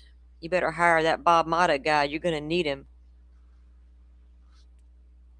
Andrea Burkhart, will they take your case? You got enough money in the bank? I hope so. I hear they cost a lot of money, according to Alan Jackson. Oh, I got some happy poop. Check it out, Candy. Thank you for that. Wait a minute. What's happening here? What's happening here? Faye, a member for 10 months. Nice. Thank you. And thank you for my coffee fund. Thank you, ma'am. It will go to good use. I made myself a really nice cold coffee this afternoon. I enjoyed it sitting out in the backyard, just listening to the birds fly around, noticing the sky was a lot bluer because I'm on a high alert out here on the Gulf of America, Mexico. There could be a tropical storm pop up in a day or two. She's a little storm that could maybe. We'll see. You can go to bed one night and wake up the next morning and boom, you got a tropical storm sitting right at your front door in the Gulf of Mexico. Wake up, America. So I'll be getting my shit together just in case. Look, I got the happy poop. So thank you for the coffee fund money. I appreciate it. And the 10 jewels from Candy. All right, so enough of that asshole. So he thinks he takes Jay to school, right? He's just big mad at Jay all the time. But let me pull up this document. We're going to read a piece of it. Have y'all heard of that Nick? What is that dude's name? Nick the Hat guy. I don't know if y'all know, but Dog the Bounty Hunter and this Nick the Hat guy were trying to get all involved. Now, mind you, this Nick the Hat guy apparently, allegedly, I don't really know, JLR and Nerdy Addict at one time worked for the guy out in Pennsylvania. Go figure. The three of them? They mention it, so I don't know. I guess it's true. Not sure what that means. If it means anything, I just know that's the backstory on those three.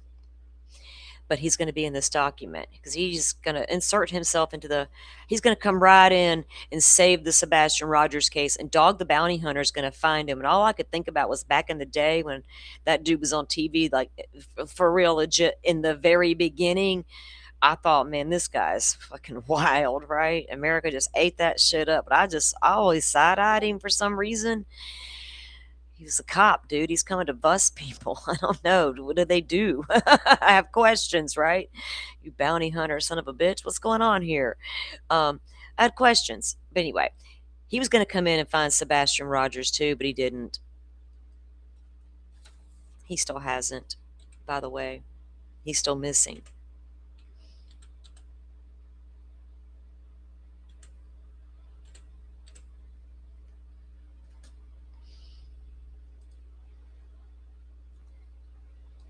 All right, let me get this pulled up. It's going to be just a little bit of a document read, but we're not going to read the whole damn thing. Now, this pertains to a lawsuit.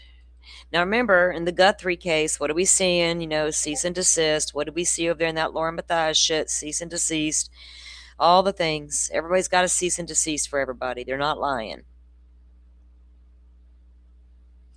Sebastian Rogers was no different.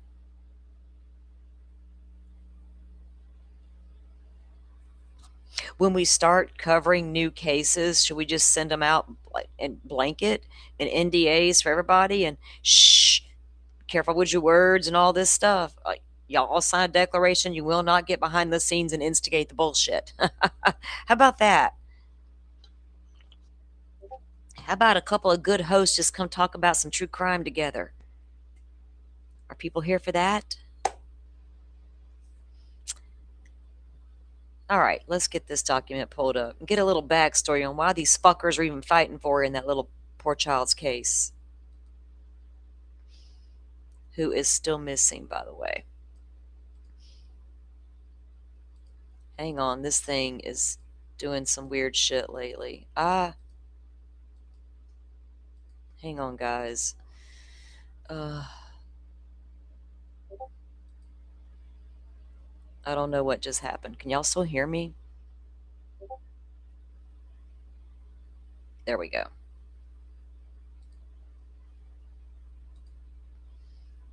Restream's acting a fool on me. All right, here we go. Now we got it.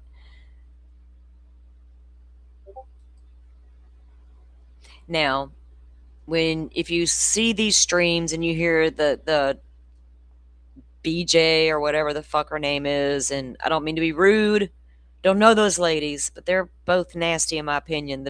The Brittany J lady and that Granny's watching lady, among others. Okay, so this is going to have their names and all. So this is the first. I think it might be the first one filed. I don't know, and I think everything's been dismissed now. I don't even know where it all stands. I think it's over with, and they're still having issues. I don't know. I guess till the end of time, maybe. As long as they continue to talk about each other, of course it's going to continue. So I don't know what I'm saying. There is a way to shut it all down. Imagine that. Lead plaintiff at Night Media, and the defendant is Stephanie Jo Trude, aka Barbecue Lady. I think that was a TikTok lady.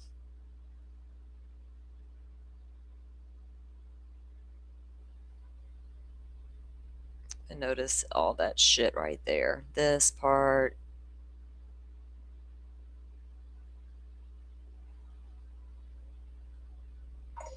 Okay.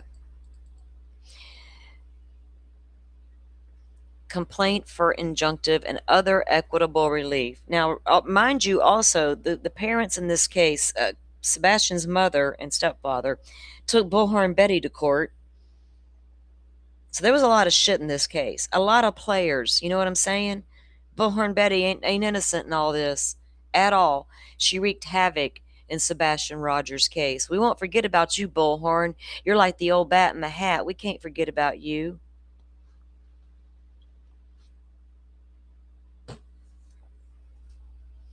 Plaintiff at Night Media, LLC, is a Pennsylvania limited liability company with its principal place of business at One World Trade Center, floor 85, New York, New York, and is in the process of relocating.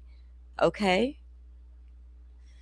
Plaintiff Dwayne Dog Chapman is an individual in his professional capacity as a bounty hunter and public figure with an address of whatever, we don't care, Marco Island, Florida. Get out of here, you transplant. We're fucking full. Have not you heard? Plaintiff Seth Rogers, Mr. Rogers, is an individual residing at Executive Avenue in Clarksville, Tennessee. Mr. Rogers is the father of Sebastian Rogers. Plaintiff Tony Mathis. Now, this case is over, but Tony just deceased recently. For real, not deceased. He didn't get a cease and desist. Tony Mathis really passed away recently. He was a part of Penis Gate, unfortunately, in the Sebastian Rogers case. Slip of the camera over there on that TikTok can be brutal, sir. It was, wasn't it? Anyway, he was the spokesperson for Sebastian Rogers' father. He was also a spokesperson for, oh God bless him, what was that kid's name in Texas, y'all? That he was also the spokesperson for that family. TikTok Tony, as we called him. No longer with us. Rest easy, sir. Whatever. You met Jesus, right? Tony Mathis is an individual in his official capacity as national spokesperson for Mr. Rogers, residing in Oklahoma. Plaintiff Hong whatever, is an individual in his official capacity as an officer of At Night Media, Pennsylvania. Remember, that's where JLR and Nerdy both worked for. I don't know, what did they do? They was a media company. They write articles and stuff. Were they investigators? What did they do? I never cared to look. Plaintiff Andra Griffin, this is Bullhorn Betty, is an individual residing in Bradenton, Florida. Again, you can leave too, ma'am. Bye-bye. What are y'all coming here for? The fuck? Get out my state. I'm a native.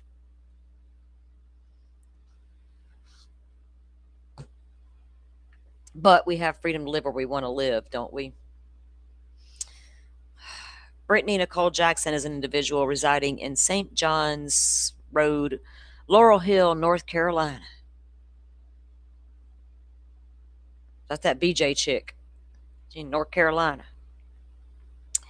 Plaintiff O'Donnell, Christina O'Donnell, is an individual residing in Pennsylvania.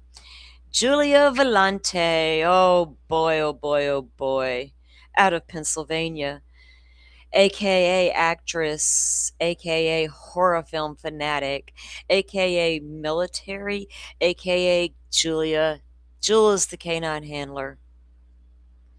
Miss let me insert my ass up into this child's case. And guess what, y'all? She's inserting herself into the Nancy Guthrie case, I hear tell. Aren't you, Miss Dog Handler Lady? Made any more movies yet, you actress, you? Anyway, Morrisville, Pennsylvania. She came over here to make friends, too, and thought she found her a few. Plaintiff Nicholas Hatz, whatever the fuck, is an individual in his official capacity as an employee and agent of Nick at Night, at Night Media. Might as well be. Defendant Stephanie Jo Trude is an individual residing in Pennsylvania. The Pennsylvania people, man. Backgrounds.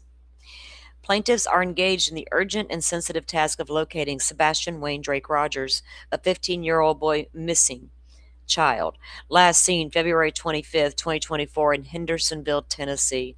Despite extensive efforts, Sebastian remains missing, necessitating a coordinated and uninterrupted search. The search for Sebastian Rogers has proven far more difficult than a typical missing teenager investigation. Ma'am, over there on that panel, with the fuck them people's names, this is for you, honey. This is Sebastian Rogers. The search for Sebastian Rogers has proven far more difficult than a typical missing teenager investigation, as a few ill-intentioned individuals have sought to cast Mr. Rogers as a villain. Now, I ain't got no feelings for the people who filed this lawsuit. No empathy for them whatsoever. Or Mr. Rogers. That's his own doing, not mine. I watched that man.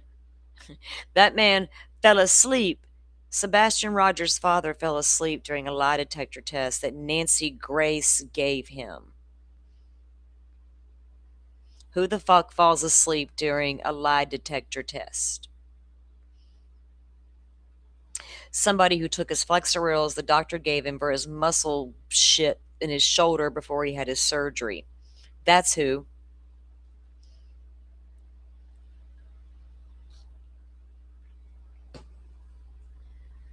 They're painting him as a villain, though. Meanwhile, he already heard the nasty shit he said about that boy's mama. I mean, I'm saying, I heard it. Meanwhile, others have conducted Salem witch trial-like panels aimed at intimidating potential witnesses or discouraging those who may have useful information from coming forward. Dang. Some of these individuals uncomfortably close to Mr. Rogers. Uncomfortably close individual. Oh, like T-Rev? Like T-Rev. Maybe. Allegedly.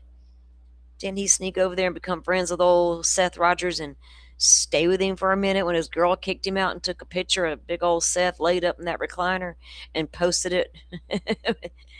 T-Rev, is that you doing that? Anyway, uncomfortably close to Mr. Rogers include his ex-wife, Kate Proudfoot, and her husband, Christopher.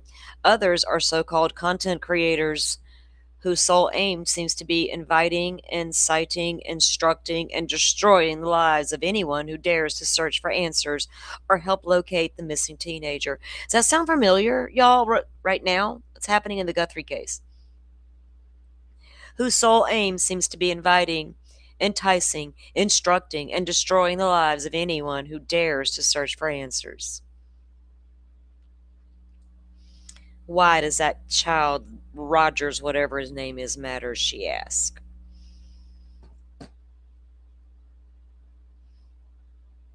As set forth, defendants have engaged in reckless and unlawful actions, including the dissemination of false information, harassment, threats, and interference, which have severely disrupted the search operations. Is that what disrupted them? Are you sure?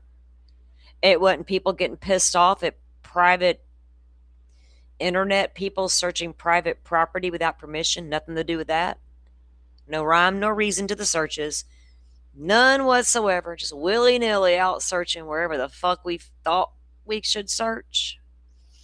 Took our phones along for the fun of it.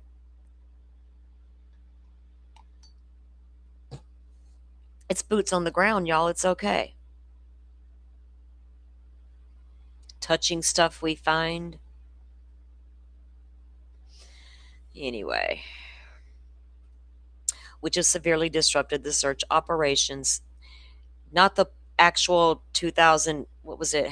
So they did 2 miles out, and I think they ended up going 5 miles out with the actual police operations search, the grid search that was conducted. They're talking about these YouTubers out there searching.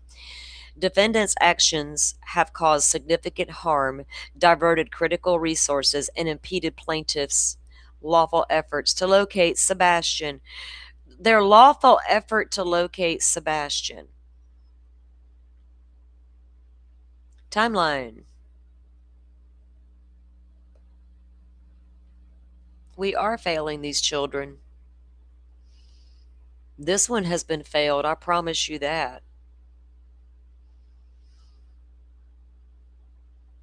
I'll start with the Tennessee Bureau of Investigations when I start asking real questions. Well, I've actually started questioning them early in the investigation, and I got told to stop it. They got to keep stuff close to the chest. Haven't you heard that, Salty? That's how it works. I beg your pardon. Welcome to social fucking media. You got a missing kid. You better start giving us something, man, if you want our help. Y'all came out here and asked for it. Give me something to work with. Tennessee Bureau of Investigation. You got a long list of missing children right now. I went there. Y'all want to go there again? We will. Anyway, Sebastian Wayne Drake Rogers, 15, was last seen with his biological mother, Kate Proudfoot, at Texas Roadhouse in Hendersonville, Tennessee. We all have seen, well, those of us who followed the case have seen that video now. It finally came out and proved that Katie did take her son to the Texas Roadhouse for dinner that night. By God. But we don't know what happened when they left. We don't got that on camera. A true and correct copy of the Tennessee Bureau of Investigation's official updates page is attached. Okay. After leaving the restaurant, Sebastian disappeared, effectively vanishing without a trace. He was reported missing the next morning, prompting a multi-state search involving local, state, and federal law enforcement. On March 21, Mr. Rogers organized a search of the Natchez Trace State Park, located 100 miles from Sumner County, after receiving a tip suggesting the family search that area. Unfortunately, nothing was found. I wonder what that tip was. Hey, y'all might want to go search here. Why? I don't know. I just got a feeling. Was it that? A true and correct copy of the news article. News article is an exhibit 2. Okay.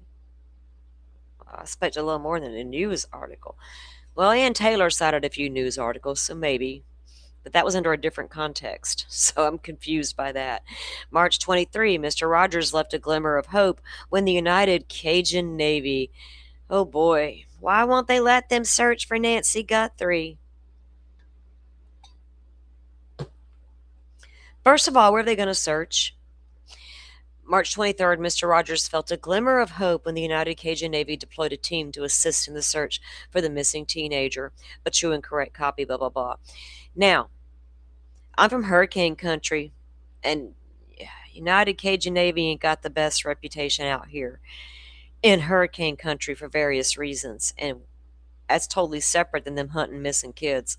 I don't know if that'd be my go-to. Let me just put it that way. When I first heard of them coming to here, I was like, oh shit, that Navy Cajun, what really? Ouch. Okay. Some shit came out back then too about the Cajun Navy, but here they are we need them to search for Nancy Guthrie. By God.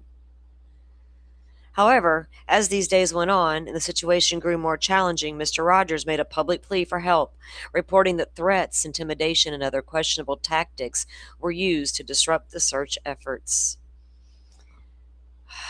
There was a lot of accusations being made. Oh my God. People, I think, were doing shit on purpose to make it news. But we'll just leave that at that. A true and correct copy of the news article is attached. Well, God damn with these news articles. Jesus, make me say a word I don't even like saying. The nightmare worsened on March 29th when the United Cajun Navy withdrew from the search, citing death threats and interference from a handful of mentally ill people with too much free time and emboldened by online keyboard warriors. That scared off the Cajun Navy. See, they're weenies, y'all. We do not need them to search for Nancy Guthrie. They're fucking weenies. A handful of mentally ill people with too much free time, emboldened by online keyboard warriors, ran the Cajun Navy off.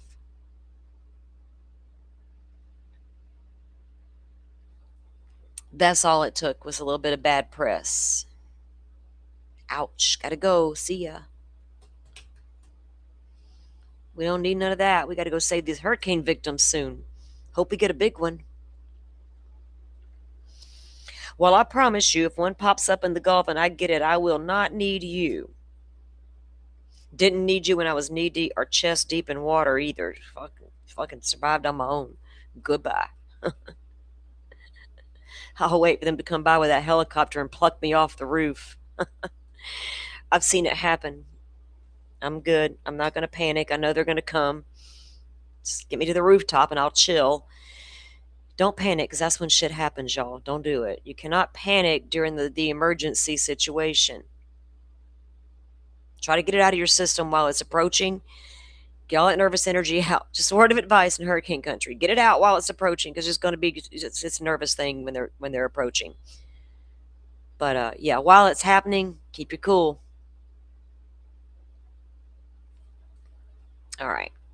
Can't rely on these Cajun Navy fuckers to come. They're going to be scared off by some words. On April 2nd, 2024, Tennessee Bureau of Investigation spokesperson Susan Nyland cautioned the public during a press conference. Yes, she did. That's that lady who looked like Stevie Nicks, ain't it? Yes, she did. Cautioned the public during a press conference that misinformation could damage the investigation into Sebastian Rogers' disappearance. A true and correct copy of that was in the exhibit as well. On April 16th, 2024, 50 days after Sebastian Rogers' disappearance, Mr. Rogers initiated a petition on change.org calling for a criminal investigation by the FBI. A true and correct copy of that is entered into Exhibit 7. Now, somewhere along the lines, I think these other two ladies in here, that Granny's watching lady and that Brittany lady, they began to sue each other, I think. I don't know. Y'all have to ask Jay on the in nonsense on the deeds to all that.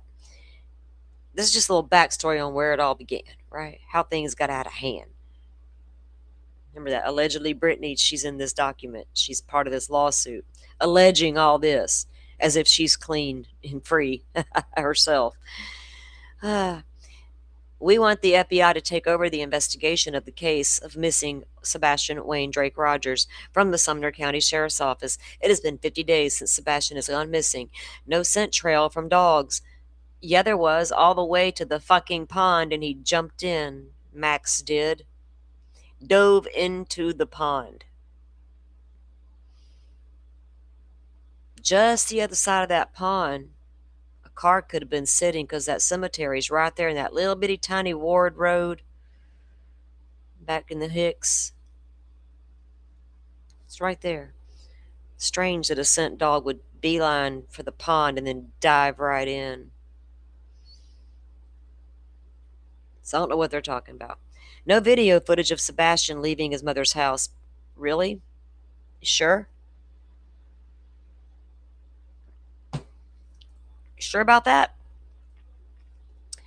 Yet no criminal investigation at all by TBI or Sumner County. Really? Well, that's not true. Don't know how I think they did a good investigation. I don't know what stumped them and why they can't figure this out. If it's the devices or it's just that shitty footage from those fucking Ring cameras in whatever people attach to their houses to keep an eye on the driveway. They're not very, they just show a vehicle. What color, people in it, we don't fucking know. It's just a vehicle. On or about April 17, 2024, Mr. Rogers hired 2 licensed investigators. Oh boy, did he ever. Did he ever. I think there's a whole ass episode on Web Sleuths over there somewhere with these private at least Heather's on there. And I think, is that when, who comes on there, y'all? Was it Seth or was it Chris Proudfoot that got up there with them? Shit show number 57? I don't know. Shit show. Chloe and Heather to assist with the search. Unbeknownst to him at the time, at least one of them had connections to the Enterprise. Oh boy, a snake in the den. It happens every time. There's always a snake in the den, isn't there? They figure it out eventually. Maybe. They're easy to spot most of the time. In fact, they're real fucking easy to spot sometimes. And I'm like, oh boy, gotta watch that one. A true and correct copy of that was also entered. On April 23rd, 2024, Mr. Rogers retained a private investigator to assist in the search of his missing son, Sebastian Rogers. Around the time Rogers began a relationship with Michaela, who, based on information and belief, was sent to Mr. Rogers. All right. Seth Rogers, the father of Sebastian. Y'all, we can't have enough popcorn for this shit when these families come bring it to YouTube. Remember the other night? If y'all are with me, we were up to 2 a.m. reviewing, in the Siders case, her brother's TikTok live. Holy shit. The stuff we heard. If y'all think that's wild, the shit Seth Rogers used to sit up on panels and say was even more wild, and it went on forever. He put way too much information out there about his son. Private information that the world should not know about that child, that I'm sure that child would not have liked to have been out there, about his private life. Right? But here we go. Michaela bounces off over there because Seth's not a good-looking guy, y'all. I don't mean to be ugly, but it is what it is. So, based on information and belief,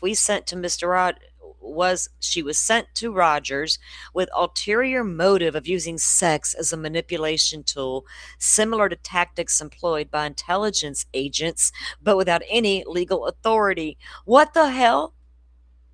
Intelligence agents use it with legal authority as a manipulation tool, sex, but private individuals don't have that legal authority to use. What the fuck? Intelligence agents use it.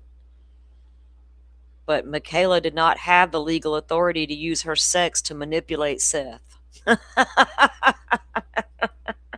Damn. Oh, damn. Seth fell for it hook, line, and sinker. Dirty deeds done dirt cheap. Damn it. Damn it, Seth. Bless your fucking heart. During the course of the relationship, she covertly emailed herself confidential files related to Sebastian Rogers. This fucking heifer.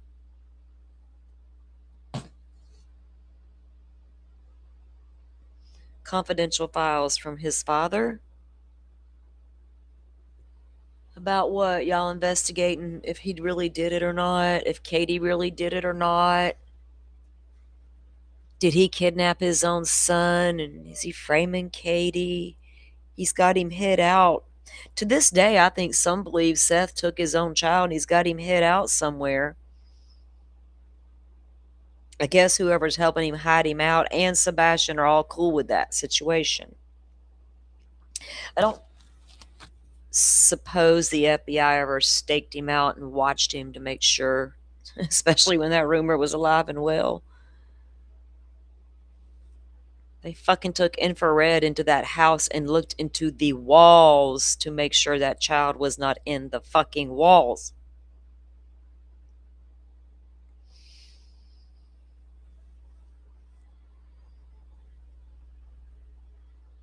True and correct copies, blah, blah, blah.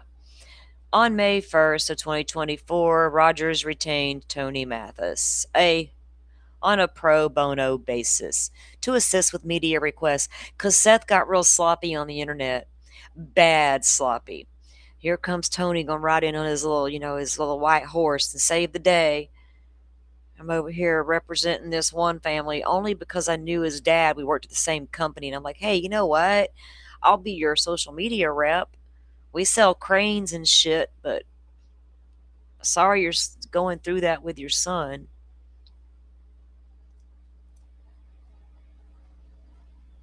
Was it the CPS reports? Is that what she took?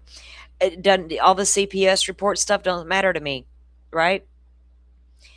That's the thing about when these families bring it all to the YouTubes. All the dirty laundry pops out, and all the fingers get pointed, and by God, tunnel vision happens, and it had to be one of these parents. Meanwhile, there's a possibility a complete stranger befriended this child who was already having problems at home. That's not a secret. No matter what the fuck anybody tells you, all you got to do is listen to the parents tell you the story. Sebastian Rogers was a 15-year-old child with problems. He was autistic. He was having issues at school. He was just having problems. And I feel like he needed a little more. Sebastian also had chromosomal issues. There was a lot going on in Sebastian's world. He was already about to go be homeschooled, and I think was going to be going to SES. Am I wrong, y'all? He had a lot going on. I don't think he had anybody he could really talk to. Did that child befriend a stranger, whether it was on the fucking internet with one of them devices at daddy's house, or whether it was somebody in the damn neighborhood? If so, that person's long gone with Sebastian Rogers in the dead of night. I can make your life better. Just come out the front door. You don't got to bring a fucking thing. I got you. We don't think that could happen either? Or is it off the table completely because one of them parents, by God, had to do it? The fuck you talking about, Salty?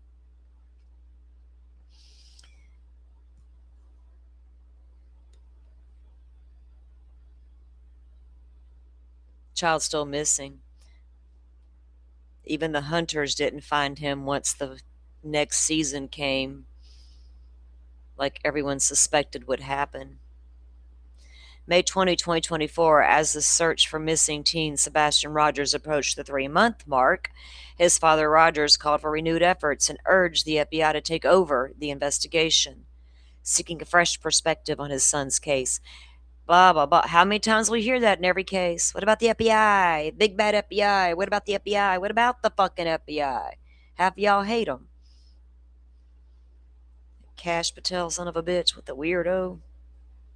Give me the creeps. I don't know about you. Stay over there with your weird stuff. You're not boots on the ground, FBI. You're a talking head in an office aimed to please. Go away.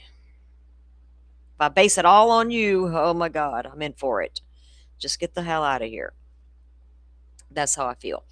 FBI is different in every case, in every jurisdiction. I'm not going to blanket foul the FBI. I got to blanket foul all the cops at the same time when I do. Some are bad, some are good. It is what it fucking is. I'm not going to pretend they're just the big bad people. Whatever. We sure wanted them in Delphi. I got mad when they got kicked out, because their theory fit the narrative, right? So, hell, where's the fucking FBI? Why'd y'all kick them out? That's a big damn deal. But at the same time, they're big bad FBI. I'm like, what the fuck? Make up your minds. Could you? Today? Seeking a fresh perspective on his son's case, I question them heavily about the tactics they use to surveil the country, because there's a constitution and all that. That's why I care. Otherwise, do your thing, FBI. Do your thing with your little fancy subpoenas you got now in that private partnership sector thingy you got going on over there that I'm like investigating secretly, maybe not, allegedly. See, look at what matters, not that what don't. Like Cash Patel's fucking behavior. Sit the fuck down, dude. You didn't do shit. Your people on the your his people went to Google and did all that. He's just the one that got to go tell everybody he did it, right? Dude, sit down with your damn drink in your hand, probably. Lord. May 27, 2024, Rogers planned 3 additional searches to further the effort. Let's get on with this. In an emotional interview on June 19th on News Nation, Ashley Banfield, Rogers stated, there has been no contact between me and the Proudfoots. It's like I'm the only one that misses my son. See, he was already going on national TV, the father, just spewing shit, about the other parent, the mother and the stepfather.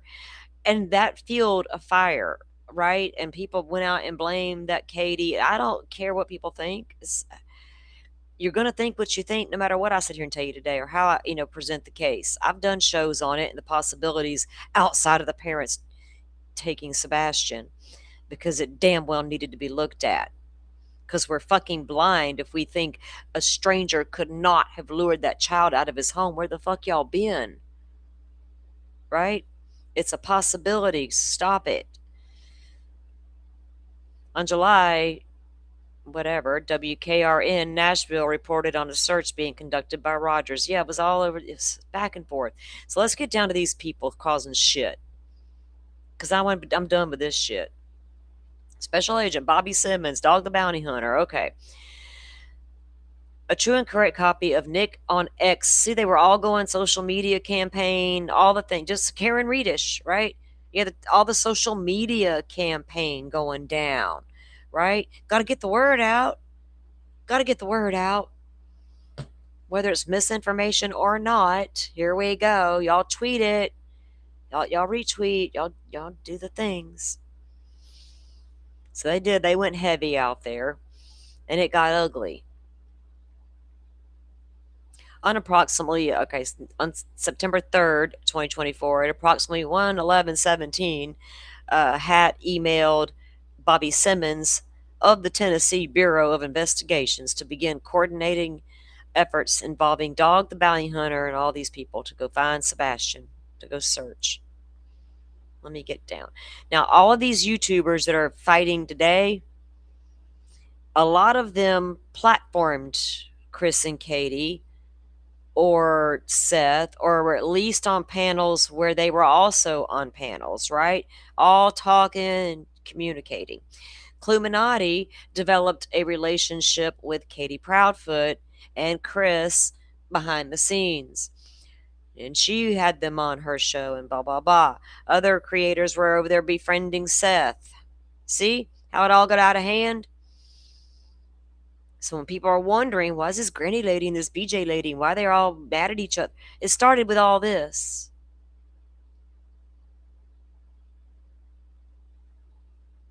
And I don't care what them ladies are saying about each other. Honestly, if they would shut the fuck up about each other, it would go away, wouldn't it? People seem to be living for it, though. Like it's the only thing.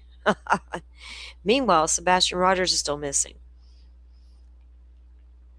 At 3:31 the same day, Dog the Bounty Hunter Chapman announced the increased reward.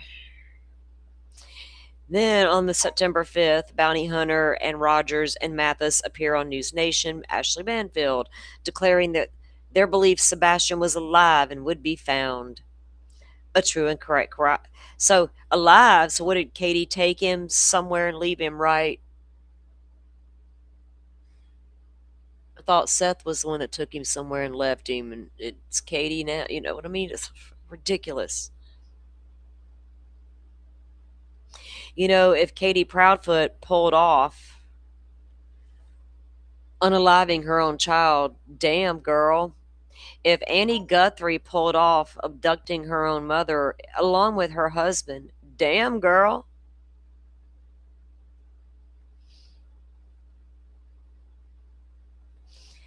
Within the hour, Katie whatever her name was, resource director of the U.S. Marshal Service in Washington, provided the forum for Nick at Night, or Nick at Night, those Nick dudes. All right, here we go. On September 16, defendant Stephanie Joe, defendant Trude, whatever, received a cease and desist letter addressing her defamatory conduct, which included numerous violations of federal and related criminal behavior. And they put that into exhibit. So that is what was her name? The barbecue lady, I think. On September 17, Judy Coleman, aka Judy the lawyer on TikTok, responded to the cease and desist demand on behalf of defendant Trude. A TikTok lawyer. They got TikTok lawyers and YouTube lawyers. Wow. At no time has her conduct extended to active interference in any legal or investigatory process. The demand that she cease protected speech under guise of obstructing allegations is unfounded without legal merit. When y'all come for that legal defense based on the freedom of speech, you better come prepared to fight the constitutional battle of it all with the proper law versus I got the right to say what I want. The judge is going to be like, and what is your argument?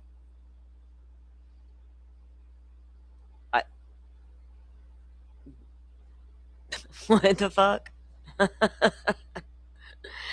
Attorney Coleman further asserts that Ms. Defendant Trude is actively conducting her own search efforts and dedicated team, fully supported by the Proudfoot family. Sometimes these families are absolutely used by creators. Have we not seen that already? They come into this not really knowing what the fuck to do. Katie's getting, trashed all over the internet. Her ex-husband's doing all this stuff and saying all this shit. She's being all weird, not saying anything. And then when she does, it's looked at all side-eyed and crazy, So, again, these creators took sides. And then they started fighting with one another. That same day, the undersigned served a cease and desist demand to Ricky Smith, aka Cluminati, and she continued to propagate hateful rhetoric. Yeah, that girl gets crazy. That girl gets loud and crazy. A true and correct copy of the cease and desist letter to Ricky is attached. And they were all doxing each other left and right, guys. It was bad. It was bad and uncalled for. People went after Clue's kid. That was uncalled for. People went after that other lady, BJ's family, uncalled for. I don't know why it triggered all of it. Don't come in here and say, well, they deserved it. And I don't know. But I'm not accepting any of that across the board with anybody. I don't want to see that shit in criminal cases. Just my opinion, my personal feeling.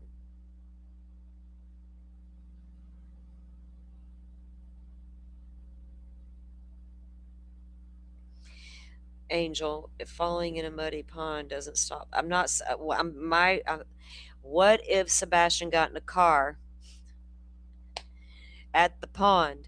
I went deep into that case and on those maps and how to get to that pond with a vehicle. Thankfully, Clue's husband did go back there and evaluate it thoroughly, because that's the one thing about Cletus that he did fucking do that I appreciated out of him. Especially when I specifically asked about that. He went and checked it out for me. You can absolutely drive a car through the cemetery all the way up to the fucking pond. I'm just saying, possibilities. We don't know if Sebastian went to the pond, but the scent dog damn sure did. That's really the only place it went to.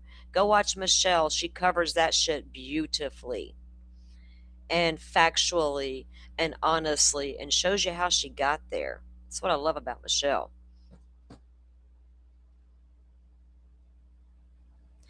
Now, I don't know any of them personally, Gate, but I know who they all are. How could I not if I covered Sebastian Rogers' case, right? I'm not here to fight any of their battles. I'm just trying to show my community and the backstory on why they're seeing people to this day fight about those people. And remind everybody that Sebastian Rogers is still missing because I didn't participate in none of that shit. Although, when I called out Joe Schmo, somebody made the comment, wow, Salty's changed. Jay, I forgive you. Because she thought I was a different Salty that caused a bunch of fuckery in the Sebastian Rogers case. I'm no, ma'am, back it up. That wasn't me. I've always been Salty Sleuth. That was a different Salty. I didn't participate in none of that because the minute I saw that granny lady get up on Dago's panel and try to redeem her wicked ways, I red flagged her ass and I pieced out on all of that. But I've seen it go on for years now. And it's still going on. It's weird. Why? Because people are here for it. I would love to go to Tennessee and conduct a real good grid search for Sebastian Rogers out near where the cake. Michelle, damn it, you're in England, but I feel you on some of your theories. We have to check it out because tunnel vision will lead us nowhere. And I don't get into creators fighting creators. I think it's ridiculous. But this is a court document. Reading court documents is my jams over here. I read tons of them. And I got a bunch to get to this week. I got some Kohberger shit I'm dying to get to.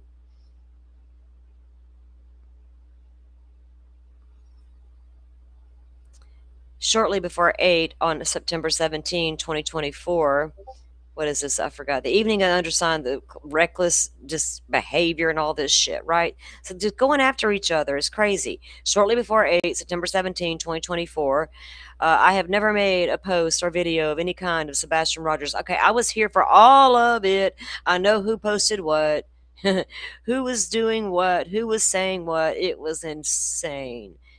Oh, they're crazy. I have never removed a post about it either. Interesting. Because today I went back and reviewed. I was like, let me wonder if I can find that old stream where that had happened, right? And it was interesting. There wasn't a playlist for this case. I was like, oh wow, no playlist for it. My playlists are sloppy. I don't think I have but one or two, maybe. But I went back and looked and I thought, you know what, I'm not going to break my brain trying to find that one fucking video because it was not like a titled, here's Granny's watching on the live. She popped into chat because she was doing damage control and demanded a link and got one, right? So I'm not going to go break my brain to find that shit. I'm not a clip channel. Got enough going on here. But they were all doing posts and saying shit. I have not commented at all as I'm a moderator for a different creator and not agreed to not address the case since Mathis's involvement. But all these people, see? Mods, creators, raising funds. What? See? This is how it all got started. Why they were all fighting with each other and did any of it matter? What caused the damn fight to start with? Different of opinions on the case? Or was it because all that deep parental involvement? I think that was probably more of the problem with Sebastian Rogers' case. Was the deep sides with the parents that led to the deep sides of these two ladies fighting on the internet. And what we have in Nancy Guthrie case? Creators fighting on the internet.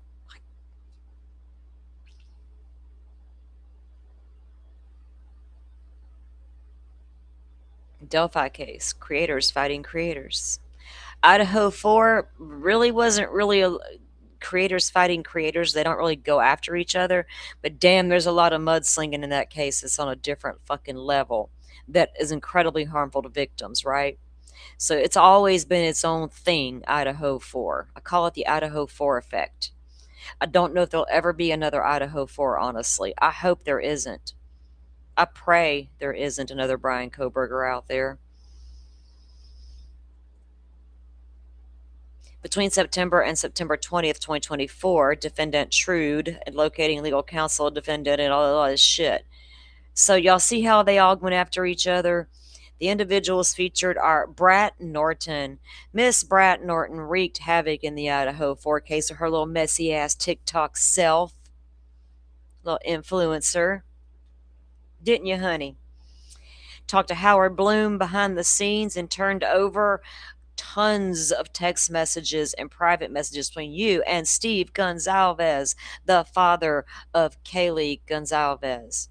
Didn't you, Brat Norton? Gave it all up to Howard Bloom. How much did he pay you? Because it all went in his book. But we all saw it before it happened. The leak was out there, right? Y'all's little private behind the scenes groups and all, wink, wink. Behind the scenes much? Here she is in the Sebastian Rogers case as well. CI, Katie, Jill, Bodie, Move. I don't know these motherfuckers. Character analysis. I know you. All active on TikTok. During this specific live session, Attorney Coleman participated in the panel that was doxing a victim. Referred to her as Oceans to prevent further exposure of her identity.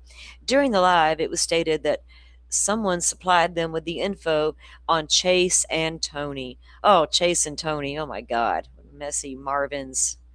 Messy Marvins. On September 18, instead of accurately representing the nature of this legal communication, defendant Trude engaged in a GoFundMe campaign. Enter the money, cha-ching, $25,000, falsely claiming the funds were required for federal attorneys' retainer fees. Help me pay for my attorney fees. Should I make something up and tell y'all I'm in legal litigation, some stupid shit, and I need y'all to help me fund my attorney? That's crazy. I got in an internet fight, y'all. Will y'all help me fund Bob Mata? No shade, Bob. No shade. I got a feeling you're expensive, dude. Or, well, not you, your wife. Or you don't practice right now, right? Allie. She says, yeah, I do have a GoFundMe for $25,000. I'm retaining a federal attorney, and the retainer is $25,000. Y'all help me pay for it. Hey, didn't they do GoFundMes to help raise attorneys for be the freedom fighters in the Nancy Guthrie case? And I think all their charges have been dropped left and right. The Juice, did he get his dropped today? Anybody know yet? Give me the update. Didn't check. Didn't care. Despite these assertions, no lawsuits have been filed. Blah, blah, blah, blah, blah. Defendant Trude. GoFundMes. Influencers. Creators. Dog the Bounty Hunter. Where you at, dog? What is this? Mr. Castor made it clear. Oh, the morning show. Let's go back up. On September 19th, Dog the Bounty Hunter, accompanied by co-counsel Bruce Castor Esquire, appeared live on Court TV, not the Court TV, during the morning show to discuss the disappearance of Sebastian. During the interview, Mr. Castor made it clear. He says, what's he say? What do you say, sir? As a more than three-decade law enforcement official myself in Pennsylvania, a former district attorney and former attorney general, I understand the frustration local authorities must be feeling. From my own experience, I know that sometimes you need experts like Dog the Bounty Hunter. Experts who are willing to give their name, time, and energy to assist law enforcement in doing their job. I was stunned when I learned the facts of this case. A young boy is missing, and the mother and stepfather don't seem to be particularly distraught. I'm sure that's something many people are questioning. This is what Dog the Bounty Hunter and his attorney went out there and said. What's also striking is the death threats and the threats against safety that the search team, including the dog handlers, are receiving. Dog handlers? What, Jules? Jules and her dog got threatened. Say it ain't so. Can't have that fucking dog being threatened. This is unacceptable. We encourage people to step forward, whether they are donating money for a reward or volunteering their time. That's good citizenship, not something to be punished. On Court TV, they said that. This is unacceptable.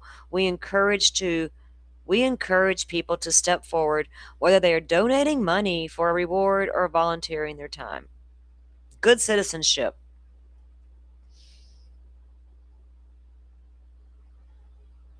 Good citizenship should not be punished.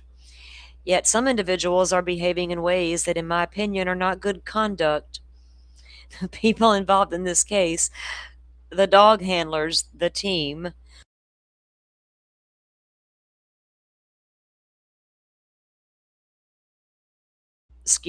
and the entire crew are doing a tremendous job. If things worsen, I will recommend they take legal action because this situation has become totally unreasonable. It damn sure has. It damn sure has.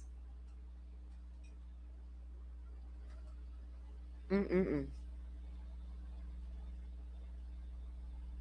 Yeah, they're all in litigation, Gate. I know, but you know what? I think Queen's been in litigation with a bunch of people. So I don't. What's new?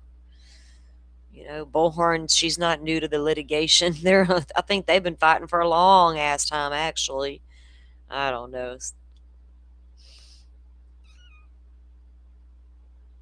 All people got to do is research things, man. It's a quick Google search a lot of times. While Mr. Castor, plaintiff dog, the bounty hunter, were on national. The only reason why I'm reviewing this document again is because people are seeing these streams about these people, this truth guy and this granny lady, and they don't know who these people are. And that lady gets on Alex's panel, that Rogers kid. I don't know why they're talking about him.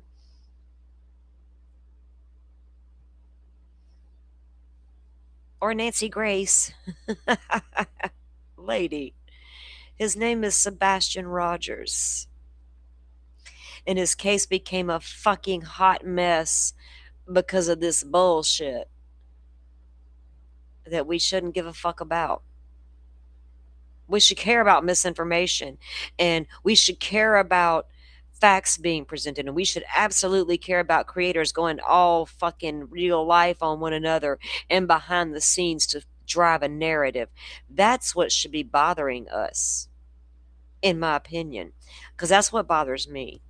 And I don't mean to call any creator out in any capacity. That's not what it's about. This is a social consciousness thing, in my opinion.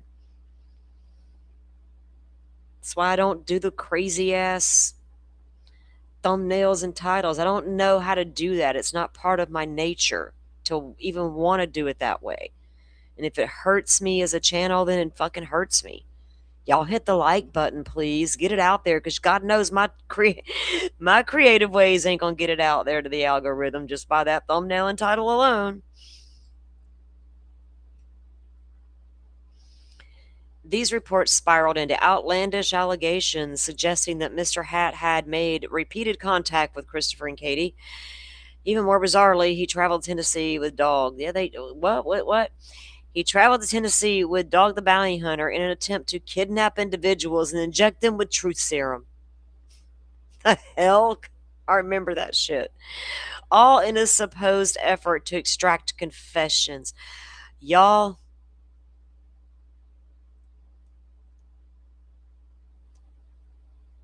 gonna kidnap individuals and inject them with some truth serum to extract confessions. You can't. I ain't got no dog in this hunt and no fucking defense for any of these motherfuckers. Jesus Christ. I would need checked out if I was coming on here to defend any of this. Because I can't. None of it. And I saw it all unfolding in real time. Every single bit of it, back to the very beginning, early days when they all found each other's truth and clue. That first week y'all met, I was there.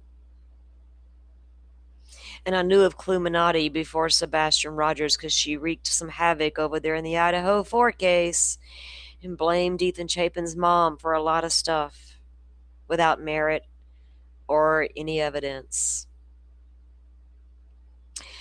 But I don't know much. As a result, these unfounded reports, Hatt was slapped with extraordinary restrictive and irrational conditions by the parole board. The fuck? Parole board? Oh Lord, red flag, red flag, red flag. Oh wait, second chances and all. Remember, wait. No, red flag. I discussed it with myself. There's two of me. One says red flag, one says no, wait a minute. Sometimes they have to have the discussion for a couple days. Sometimes it just takes a couple seconds and we're there. Shit you not. I'm a Gemini. It's the way I roll. Red flag.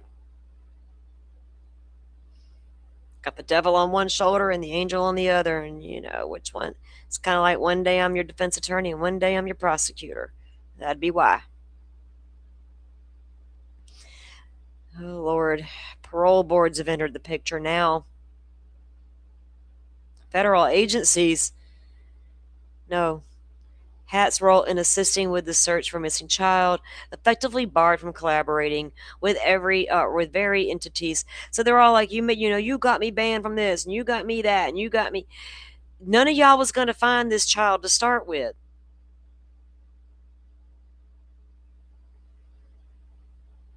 Really.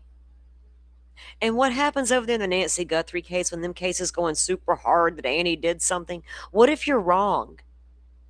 What if you're proven wrong eventually? How do you come back from that? I'm curious to see.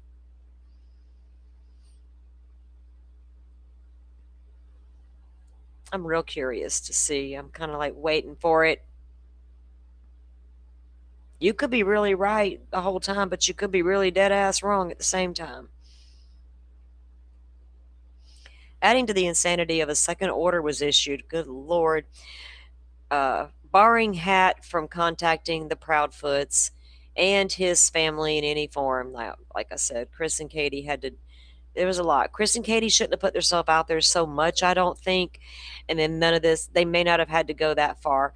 People were going to talk about, people are suspicious of parents off the bat in true crime anymore. Sometimes it can't be helped. And it's okay to talk about a theory or to side-eye some things. Like Jen Soto is a prime example. But when they come out and start and don't stop, both sides. It took Katie a long time to come out and say anything. Which, let's be honest, when these cases happen and we don't hear from the mothers of these children, we side-eye it. That happened in this case. Did I feel like she should have probably come out and... Yeah, but at the same time she did, but she also caught hell immediately because Sebastian... So when Sebastian goes missing, we have Madeline Soto. When you watched Madeline Soto's mom, oh my God, the red flags went fucking crazy, right? So then you go and evaluate Katie Proudfoot. People felt the same way. But and I don't know why, because Jen Soto she deserved all those red flags. Katie, I wasn't sure about. Like, I don't know, man. She seems like a mom missing her kid right at the moment. Some shit. And, I don't know. I don't think either parent did anything, to be honest. So I got no dog in that hunt, and I don't want to evaluate these parents. I'm just saying they probably should have stepped back. Kind of like in the Idaho 4 case, the fact that there's somebody right now living large on YouTube with a very huge following who just lives to tear down the Gonzalez parents. Is it because they live too much on the internet themselves? I don't know. Is it their job to go sit down and be quiet so she'll shut up? I don't know what the answer is, but I think they can be evaluated without going so ballistic on them. You know what I mean? Because I will evaluate them people, but I don't have to go crazy on them at the same time. What the hell? That's kind of weird. So, ironic twist. Oh my God.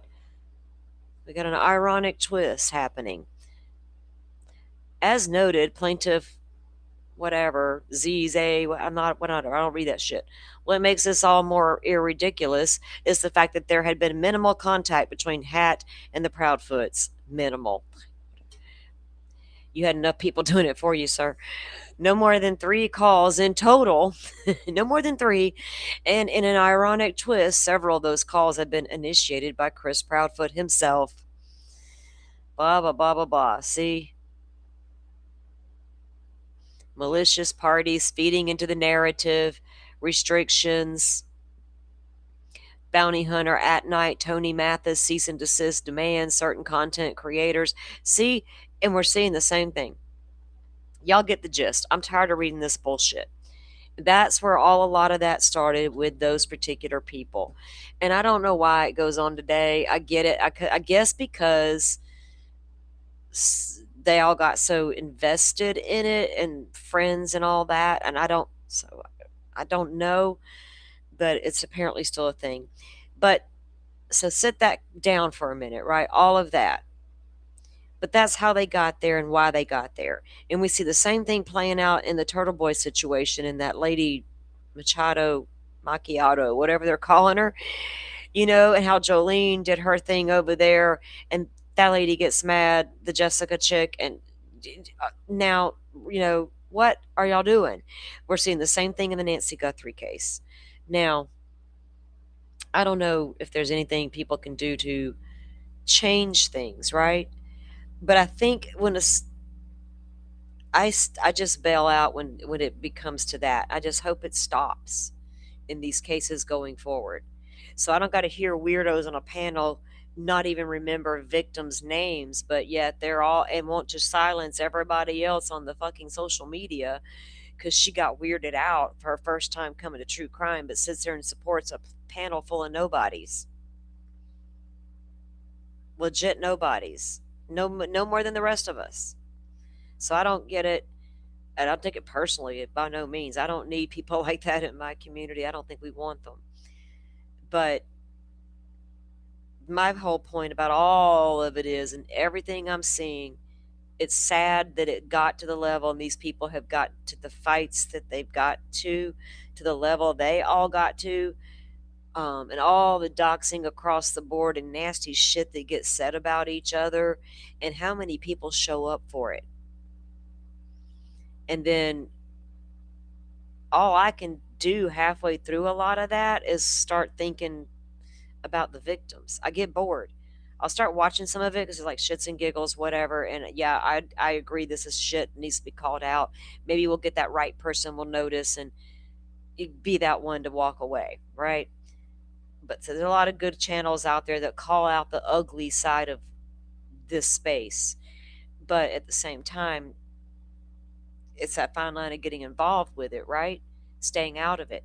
Knowing when to avoid those people in those situations. When not to expose the community to it. When to be aware of it, so when the community comes in and say, hey, have you heard this? I can say, yeah, I've seen that, right? And we can conversate about it. And it shouldn't be never about driving a narrative. And I should never want to hook up privately behind the scenes with anybody. I can collaborate with a co-host and bring you some content and discuss a true crime case happening.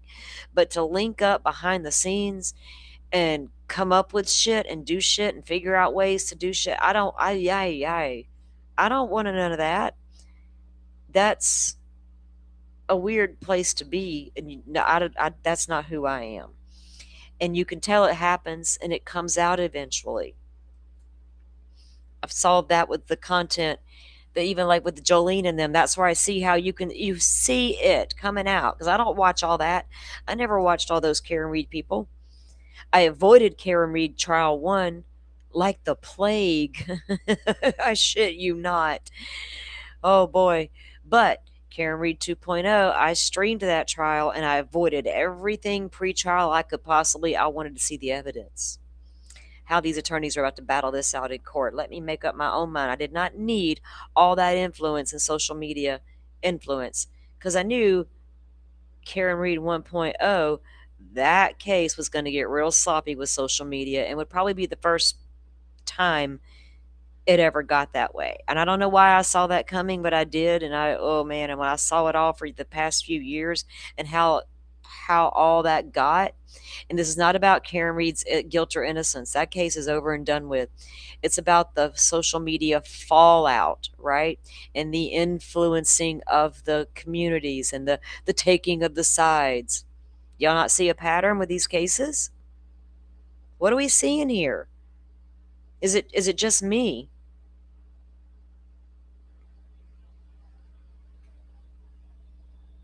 Yeah, Semi Sharp, if you're gonna, I agree with that statement. It's comedy. She does it to not everybody, but you know what I mean? You putting yourself out there like that and you're making yourself look foolish, and she's just calling out what she sees on the internet, right?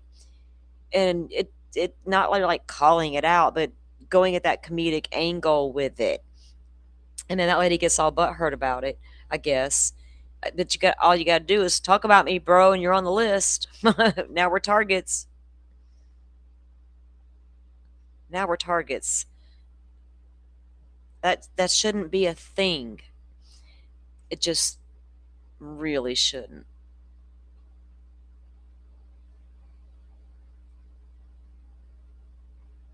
You bet the ones making the most money. I couldn't tell you what any of them fuckers make. Like, I don't go look at that one website that tells you what people make, because it's so easy and quick. It's so that quick go-to is it's for clicks and views. That's surface level, y'all. Right? And I agree, though, Indy, the stronger the conspiracy, the louder. And that's, of course, cha-ching, by God. You're right. You're not wrong.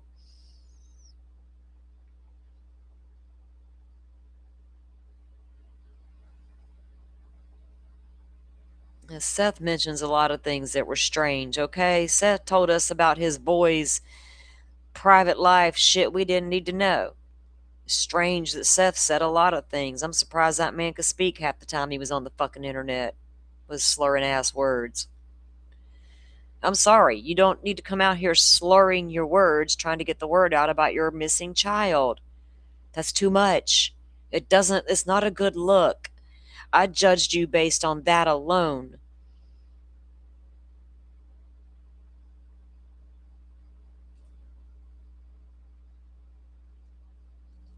Ridiculous. Falling asleep on Nancy Grace's damn lie detector test. Who does that? Who needs to go on Nancy Grace and get a fucking lie detector test done? It happened in this case with the father of the victim. The fuck? He's gonna redeem himself and prove Katie did it.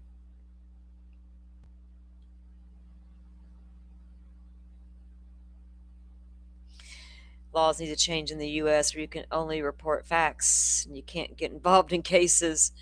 It ain't freedom of speech. What did they not get by not, what's wrong with reporting the facts? Like, the facts aren't bad enough, right? I like to say it's facts as we know them, based on court documents, right? And of course, we're going to have speculation and theories, a lot of times based on what we see in court documents. Because it's easy to go with the headline of what just happened, but how do you start following that case without documents? Like, for real. You could follow the news updates. Look at the Siders case. Oh my God, we've covered it. We tried to keep up to date with what was drama of the case and what was coming out as facts so far. You know, I hope that case was already starting to happen like that. Y'all, the Siders case, the family out there on the TikTok live and the Facebook posting. You know, next, I bet you creators are going to be fighting over whether Elizabeth is fucking a victim or not. I predict it tonight, right here today. What's today's date? What day is this? Oh, we're on a Monday, the 13th. What is it? Yeah. I will not be shocked when it happens. And that soon we're going to have creators fighting about whether Elizabeth Siders is a victim or not.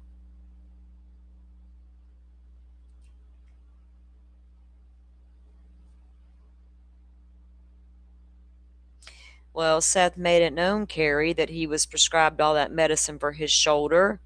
I heard him. I heard what the man tell me what he was prescribed. He said it with his own fucking mouth. Y'all, I wouldn't be up here doing this if I didn't know no. I promise. Thank you, Faye. 713. I heard what Seth said he took and was prescribed pre-surgery and at post. All right, y'all, I'm not done. I need to go to the restroom. It's 10:17. Y'all still with me? Are y'all hanging on a Monday night? Is it too late on a Monday night? Should we meet back up in the morning to continue? Because I'm not done. I want to get it out of my system so I can't cover my true crime again. Because there's another manipulation tactic I'd like to take a look at. Make sure I'm not just imagining it. Because it really bothered me. So I need y'all's opinion. If y'all don't mind a little bit longer. Y'all down? That is real true crime. We have to wait to know the facts. And I'm not, look, I notice my banner, right? Viewer discretion, meaning no children, and y'all sensitive souls may not be for you.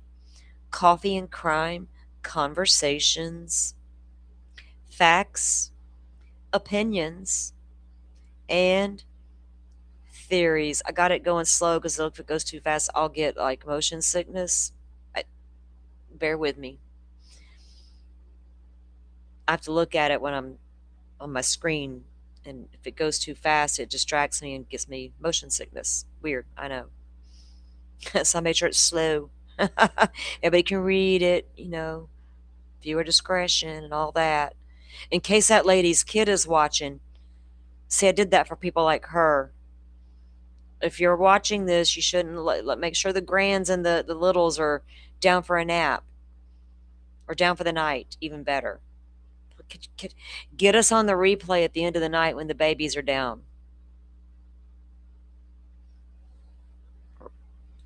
Right? Thank you. Keith, I see you hanging. Okay. Yeah, I'm going to run to the restroom for a second, guys, and make sure everything's cool and come back, and then I want to show you something.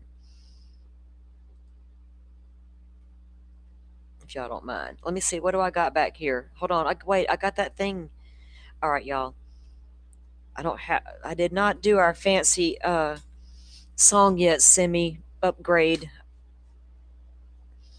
If I take tomorrow off, or if I don't, either way, I'll try to get that done tomorrow. I got a note actually right here to get that, because I want to add to this little thing. I take a coffee break sometimes, or a bathroom break, and y'all leave y'all in I call it dead air. Like y'all come in, somebody comes in, they're like, why is it silent on this stream? I don't want people to know. And I would always throw that little thing, gone coffee break, and then I'd come back, and Forrest would remind me 30 minutes later, hey, you can take that down now. You've been back on the air, So I'm going to throw this little thing up for you guys. Y'all walk and talk, Simi. Y'all, Simi will run feral when I'm away, so y'all enjoy. Rachel, y'all engage in some conversation, please. I'll be right back, guys. Give me a moment, and then I want to show you something. Thank you. Give me coffee in the morning, gotta have the caffeine. Wake me up, shake me up, dip me back on the seat. Must shit to shit, set a feeling so alive. Coffee in the morning, it's the best way to survive.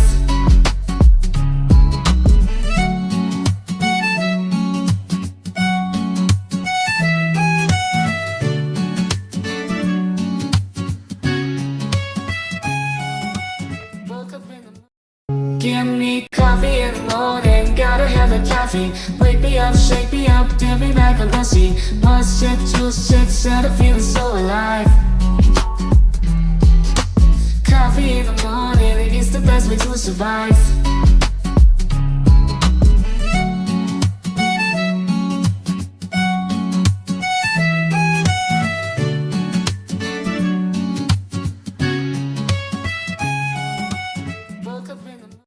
Give me coffee in the morning, gotta have the caffeine. Wake me up, shake me up, dip me back on the seat. Must shit to shit, set a feeling so alive. Coffee in the morning, it's the best way to survive.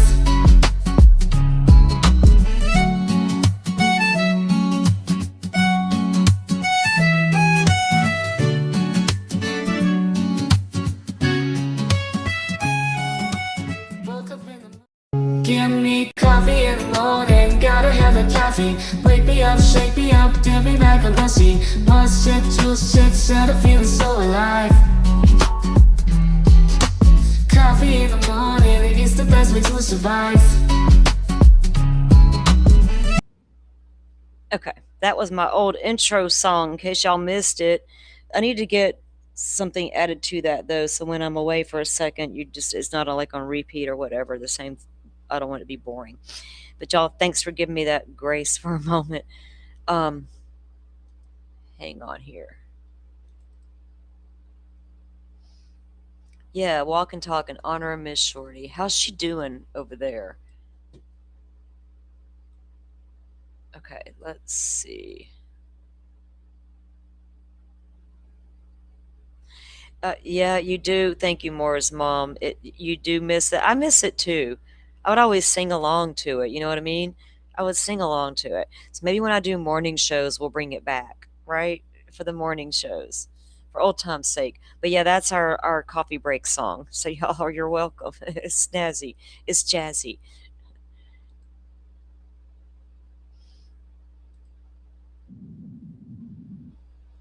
Dally. The video started playing the minute I pulled up my playlist. Dally. Okay. Now, Lori Vallow and damn Hidden True Crime and the family of the victims of Lori Vallow. Manipulation tactics used by all. We have explored how and Hidden True Crime used Kay and Larry Woodcock, the grandparents of J.J. Vallow, to obtain stories, to grow close to them, make them feel safe, to share with her their story. Lori Vallow's cousin comes out, decides the world needs to learn about empathy, so we don't hate her because of her dumb cousin. Starts using manipulation tactics, right? To win the people over. Chris McDonough, The Interview Room, former police officer. Manipulation tactics to gain support, in my opinion, allegedly. Kobe Ryan, bless your heart.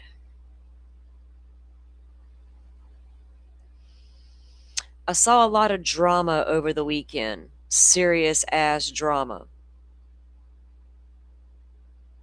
And then I saw this. Kobe Ryan, for those of you who do not know, is Lori Vallow's oldest child.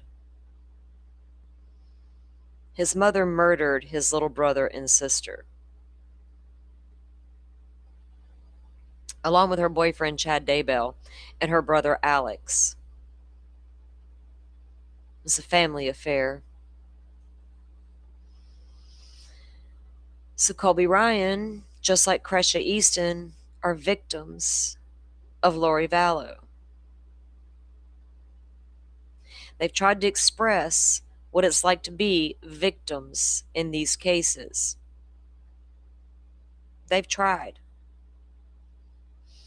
People will come out here and tell you they're here for the victims and support all of that. I hope they mean it. I hope they show it and remember it each time a case happens. Don't go with what's popular. Don't come out even kill in the beginning and wait and gauge what's gaining the traction and what's not to decide how you're going to go. Let's not do that. But hey, do you. Colby did a very emotional telephone interview with his mother, Lori Vallow, from prison. Why does it matter? It's Lori Vallow. Shut the fuck up, Lori Vallow. Well, there's enough people out there exploring cults that Lori Vallow and Chad blamed for what they did, right? So that must lend some credence to what Lori and Chad believed in. Otherwise, we wouldn't be exploring all that. So I listened to the interview, and he got the part 2 today I have not listened to yet. But I'd listened to it because I listened to a boy talking to his mother, not a talking head talking to her, not an interviewer with some skill who may or may not have put money on the books to get it. Controversy. Mother and son, heart to heart. In my opinion, she still absolutely believes all her fucking bullshit. No matter what anybody says on the internet, we can all have our own opinions. Lori Vallow absolutely believes her own bullshit, and she always has. Why? Cult-like religion mentality. LDS? That lady Ruth who drowned her baby in the lake in God's name? Husband got swallowed by the fish. The big fish. In the name of Jesus, amen. I rebuke the devil. That's why it mattered to me what Lori had to say. Because I've been trying to evaluate Lori Vallow for as long as I'm trying to evaluate Brian Koberger, but they will not give me the motherfucking goods to do so. It's very disappointing. But at the end of all the drama, there they were, right? This mother and son doing this interview, and it was raw, and it was real, and it was emotional, and it got to me. After reviewing a whole weekend of motherfucking drama, she said, he said, cease and desist, court documents, court hearings, will my charges be dropped? Which side will you take? There's the victims right there. Now, Megan Connor, we can't forget about you and your little sympathetic self, can we? And the manipulation tactics that we came here for.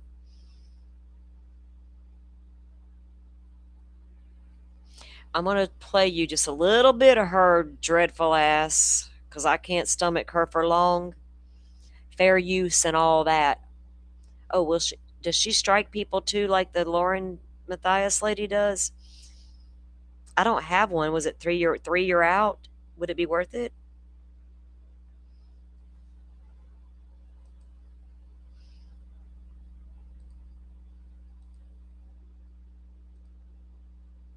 Now, Megan Connor would always come out and, we should be empathetic to people. And she has some website and she's some kind of life coach and she teaches all this tolerance and explains to you what empathy is and explains to you why people like me exist. Women like me. But she uses manipulation tactics to win her audience over, much like Hidden True Crime and Chris McDonough. In my opinion. Now, other creators will use other types of tactics that we won't go into today. That's an ego game they got going. And that's different than these other types of tactics, right? Since we're going to explore those manipulation tactics, let's do it. Let's be armchair psychologists for a while and really do it. Dissect it, pick it apart. Each little fucking branch of it. Because there's many layers to it. It's not just all about clicks and views for some. Where you at, girl? Come here. Aw. Aw.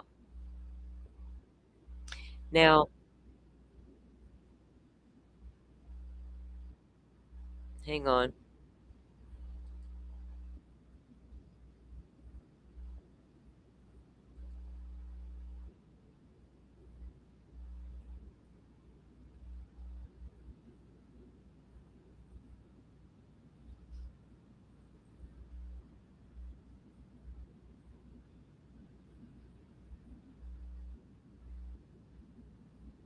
Hang on, I want to get further up this thing. 'Cause I can't do her the whole time.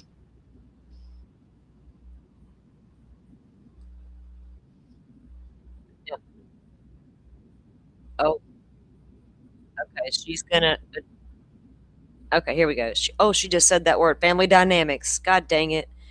All right, we're about to pull her up. Pull her up. She's going to talk about, from what my understanding with this little episode here was about, after all the Lauren Matthias stuff, Megan Connor, Lori Daybell's dumb cousin, took up for Lauren Matthias. Okay, that's fine, but you don't got to do it publicly. You actually, I don't care what you do. Take up for her if you want to. Be that fool, be that idiot. But she did something different that she should not have done.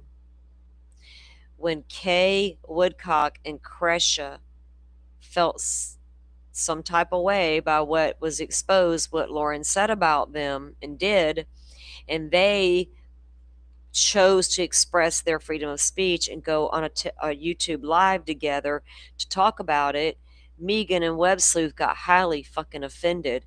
And Web Sleuth was messaging Kresha, I think. This one was doing her thing. They didn't like it. This one goes up and says she had a problem with Kresha and Kay Woodcock, the grandmother of JJ Vallow, murdered child. She had a problem with them coming out and saying anything about Lauren Matthias. And she was going to handle it with them privately. Bitch, what? What?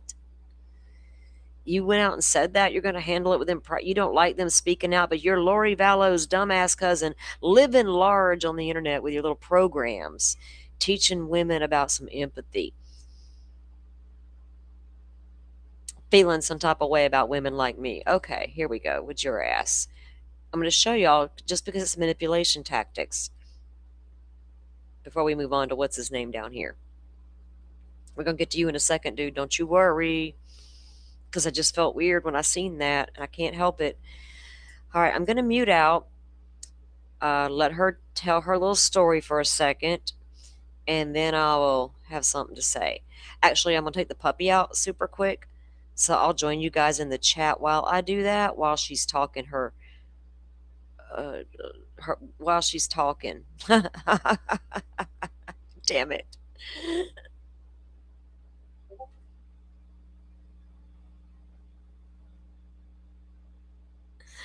Oh, goodness. Rachel, say your piece. Say your piece. I need to find the courage to call out Dr. John. Oh, no. I like to call out them YouTube doctors. Got the YouTube lawyers, the YouTube doctors. Them YouTube doctors, man, they're fucking amazing to me. Huh. Oh, boy, oh, boy. What if the letter writer to the letter 1 is a man? And what if letter writer 2 is a woman? And what if letter writer 1 got mad at letter writer 2 and said, why did you do that? Doctor, what are you talking about? I cannot. Okay, here we go. I'm going to mute out, go walk the puppy really quick, so the puppy can go to bed, and let's let Megan talk for a minute. Should I fast speed her ass? Does she talk too slow? Hold on. Let's test her. Testing 1, 2, 3. Unhealed wounds lead people to do crazy things, and that's where we get a lot of these true crime situations. And wait, back it up, sister. What did you just say? Excuse me. Difficulties that they were going through, and to have a community that was supportive and kind. And that is what I have always wanted for what I called then the midlife revolution. Now it's just the revolution, because now it's time to change everything again. Okay, so after the Lauren Matthias thing, all that bullshit, there's a lot of pushback against Megan, right? She caught hell here on the internet because she ran her mouth. And yeah, I said what I had to say, and you know it. Then she realized she took a hard hit, and YouTube suddenly did not support her anymore financially. So I guess she was relying on that to pay her bills. She had to have been. If it took such a hit, she's got to go get a real job now. Why do we hear that over and over? I gotta leave and go get a real. You should get one if you want one, and if you don't, you don't. If you need to, you need to. If you don't, you don't. You shouldn't never be like, oh, I was making enough money here. Now I gotta go get a job because I got canceled or something. I don't know.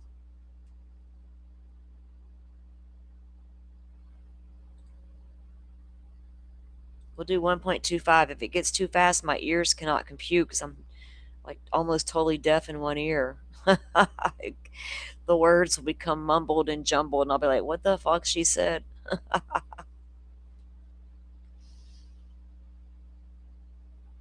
Oh gosh.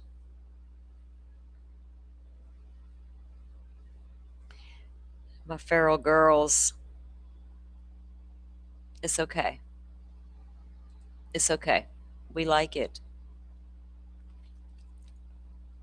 All right, guys, thanks for hanging in there. Let me get her done, and then I want to show you that other thing before we wrap it up tonight. All right, here we go with a little bit of y'all feel bad for me. People talked about me. I got to get off the internet and go do real things now. Bye. But it's the manipulation tactics that she uses to try to win her audience over. That's the example we're looking at. Just notice the tactics. So that's where I was after Lori's trial was over, trying to decide what direction my channel was going to go in, sitting at this intersection of narcissism and true crime and trauma healing, and really starting to report on cases that I felt were important.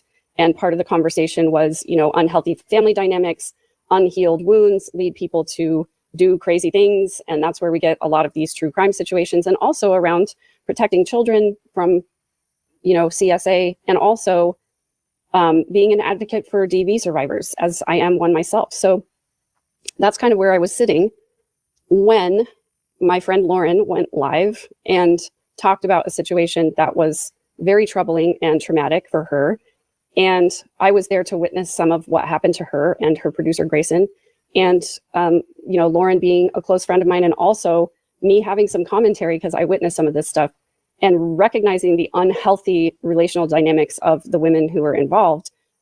I wanted to comment on it. And I also wanted to try and point out some problems and some inconsistencies in the other, reporting that was going on. So I want to address these things as they come up. Mindswimmers, great to see you again. Thanks for the second comment.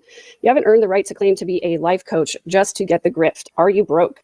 So grifting, by definition, is basically small-time swindling. If any of you have felt as though you've been swindled, I welcome your comments at askmegan with 2 E's at gmail.com, MEEGAN.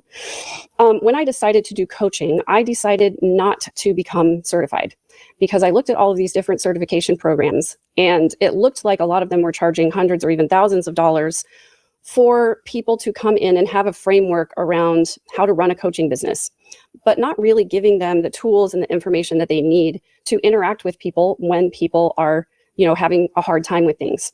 So I've never called myself a life coach. I've really just called myself a coach because I believe that a lot of what I work with people on all comes down to the same issue. And most of it is a self-love issue. A lot of times we don't love ourselves to make the choices that we know that are right for us because we're trying to please other people, or because we're trying to consider other people's experience before our own. So no, I don't have any certification in life coaching, but also, and what life coaching is sort of a wild west out there. You can charge anything that you want and you can say anything that you want, and there's no regulatory board. But I will also say that the mental health field is also a little bit of a wild west. And while they do have state regulatory boards, you can get a therapist who is very damaging because they're unhealed and they don't realize that they are. And so I feel like even though therapy goes through insurance, which makes it seem a little more official, there are therapists out there who work on sliding scales, et cetera. They do have to report to the regulatory board certain things, and they do have ethics to consider. But, the same thing is true of almost anyone in almost any profession. Just because it's regulated doesn't mean it's safe. And just because you're going to a licensed therapist doesn't mean that you're going to get what you pay for. So, yes, I don't have any kind of certification, but here's my process. I ask people to sign up for a 20-minute phone call with me where we talk to each other about what they want to work on, because I don't want to charge anybody money before we decide if we're a good fit for each other. And there have been plenty of people that I have said, you know what, I don't think that I can help you right now. People who are having trauma symptoms, etc., I always want them to be working with a licensed therapist at the same time that they're working with me, or to put off working with me until they have done a lot of therapy. The other part of it is that, you know, I do have my own personal ethics and morals, and I have yet to have anyone write any sort of a complaint to me or anyone else about my coaching, or to ask me for a refund. And if there's anybody out there who has had a negative experience with my coaching, I welcome for you to write to me, to email me, and heck, make an entire TikTok channel on how much you hate me as a coach. So far, nobody has done that. So far, you know, every single person that I have worked with universally has said that they have appreciated what I've done with them and that they have benefited greatly from our experience together. Now, it's possible there are people out there who just haven't told me that they had a negative experience, and that makes me sad because I welcome the feedback. I always want to be improving and doing better. So I don't know how you earn the right to be a coach, other than the fact that I've always told people I am not an expert on anything but my own trauma. And I hope that me sharing my experiences helps other people remind themselves of their own instincts, which if we follow our own instincts, we usually will do the right thing that we know is good for us in order to heal. Say hi to Loki.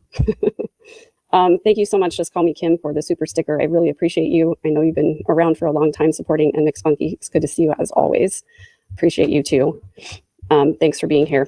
I actually, in October, which is where we were before I sort of got sidetracked with answering that little comment there, I realized that what was being said about me on some other channels was inaccurate. And I also realized that I couldn't possibly try to debunk all of the misinformation that was out there about me. And I also could not possibly change anybody's mind about me. And so that's not what I'm here to do, because I literally can't do that. All I can do is continue to produce the content that I believe is going to be helpful to other people. And when other people have negative things to say about it, or if it's not helpful to them, they're entitled to their opinion. Thank you so much, Web Sleuth. You've always been a great supporter. I did see Stacy in the chat as well, so thank you so much. I really appreciate you guys and your support. I actually stopped taking coaching clients back in October because I was troubled and disturbed by what was being said about me publicly, and I knew there was nothing that I could do to change it or combat that information. And I started to become very deeply depressed about it because I was watching as I was losing subscribers, I was losing Patreon subscribers, I was losing coaching clients. And when I say losing, thank you so much, Becky. I appreciate you. When I say losing, I just mean that I would see people who I had coached one-on-one in the chats of these other channels giving super chats to the people who were telling lies about me. And so I consider that a lost client. I don't know if you... Lord, this woman, look. So she's a self-taught coach. What does that even mean, y'all? Let me share my trauma with y'all. You share yours back with me. And we'll discuss how horrible it is to live through trauma together. But go do your therapy first, then come back and call me. $20. Is that what she said? For the first call or some shit? To evaluate them? Is this person sane? They came off the internet. Do I really want to coach them? Are they coachable? She probably had a Megan, what are you doing, sister? How's things going these days? You good? Working through your trauma?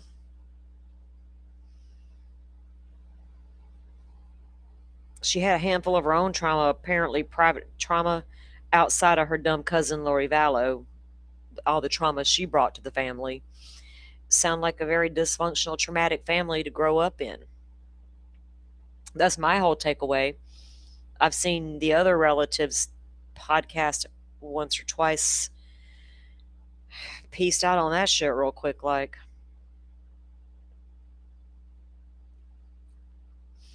The only two people I watched to do with anything to do with Lori Vallow is Cresha or Colby.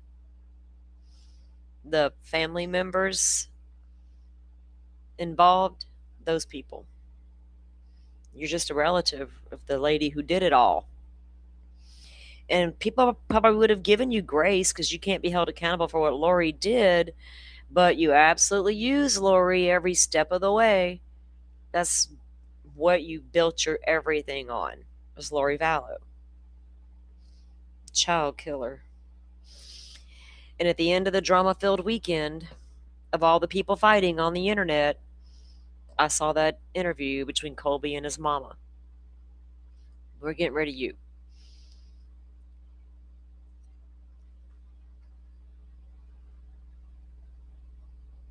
Right?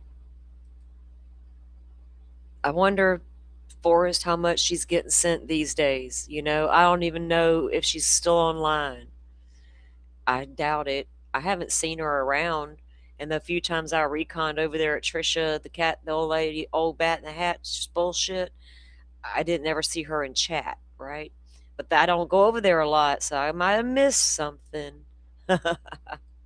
Might have missed something, but I haven't seen her around. So I don't know if... Let's go look. I wonder when she did her last something or another. That's how much I don't know. Because I didn't care. I saw her peace out video. 2 months ago. That was it. I'm done. It's time to change everything was the title of that video. Okay, I guess she peaced out on us, y'all. Another one bites the dust. Yeah. I had a couple more I wish would bite the dust. But I know how to avoid them and keep scrolling. I do. I'm a big girl. I know how to do that. But when you got thousands of people sitting in your room there and you're popping off some bullshit backed up by nothing,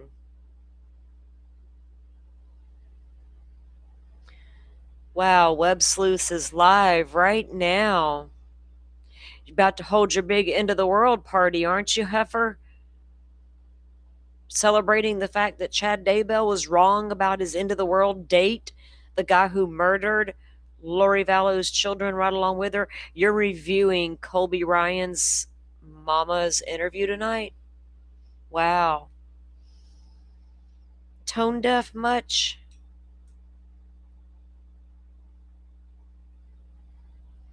Huh. Every Day with Jay is live. They talking about that Queen Bee lady, or I don't know. I was looking to see Megan's bullshit. All right. Let me get up this dude. I'm going to go to this dude.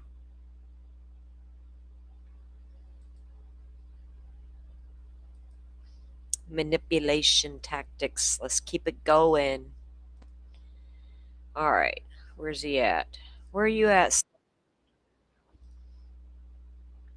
Now, I came across this because somebody dropped a clip on the X, because I was not watching this stream. I would not have watched it because it was covering that Tyler Robinson stuff. And I don't do the politics. I'm not watching it. Anyway, the clip was dropped. And I thought, what in the world? So I had to go find it, right? The actual live, and listen to what was said. And it was during a break on that case, apparently, that this happened. And I thought, wow, is it really that unplanned? Because of this subliminal type music I got going on in the background. During the break, there was some sort of music being played, but this particular music had particular lyrics that popped up. And we learned about the subliminal messaging in the music in the 80s when they decided to go before the Congress and say our music was devil worshiping and y'all should slap a label on it. Y'all, they tried. So a lot came out. Subliminal messaging. They're getting to us with their subliminal messaging. Well, Chris likes to use it in the background, I've noticed. Manipulation tactic much? All right, let's get to you, sir. And we're just giving examples tonight of manipulation tactics, examples of behind the scenes bullshit driving a narrative in these cases we're covering, examples of creator wars that turn into court battles,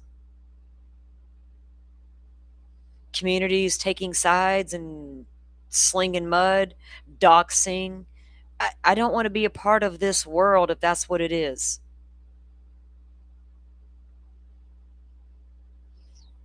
And you're doing it to thousands of people. And I don't do this because I feel like we share experiences here, right? We all have something to bring to the table, a life experience or whatever. I've said that 1,000 times. So when I share something, it's just to show you that experience, right? Not to get your sympathy or to get you to say something in the chat, because there's not much you can say, because I get it, right? So there are a lot of people who tear down the Gonzalez family who, because they've lost a child, they're going to say and do a lot of things along the way. And I understand that because I've lost a child, right? Chris McDonough has lost a child as well.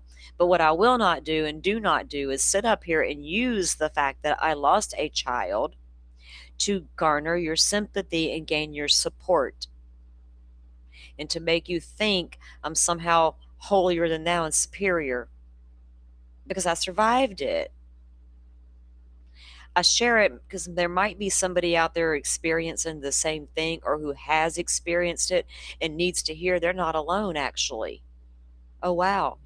You too? Yeah. There's a whole reasons why, it doesn't bother me to even bring it up because I've had so long to sit with it and heal from it. And healing is a beautiful thing. I promise. So let's look at what this guy has to say. I could be dead wrong. This is just actual heartfelt, from the heart, 1,000% unintentional, just straight shooter. But damn it, man, I see.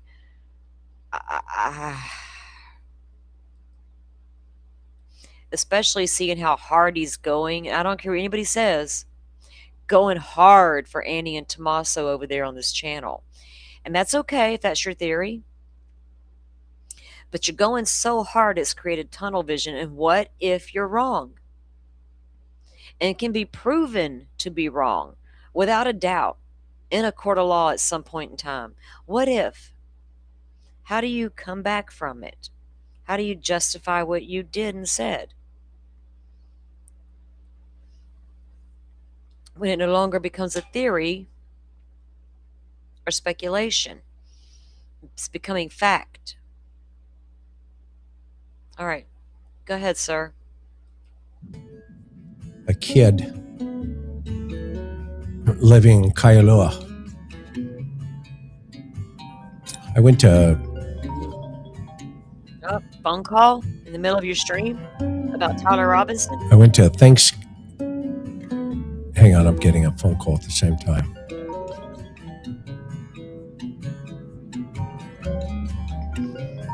Who could it be now? Anyway, we lived in Kailua, and I went to St. Anthony's School.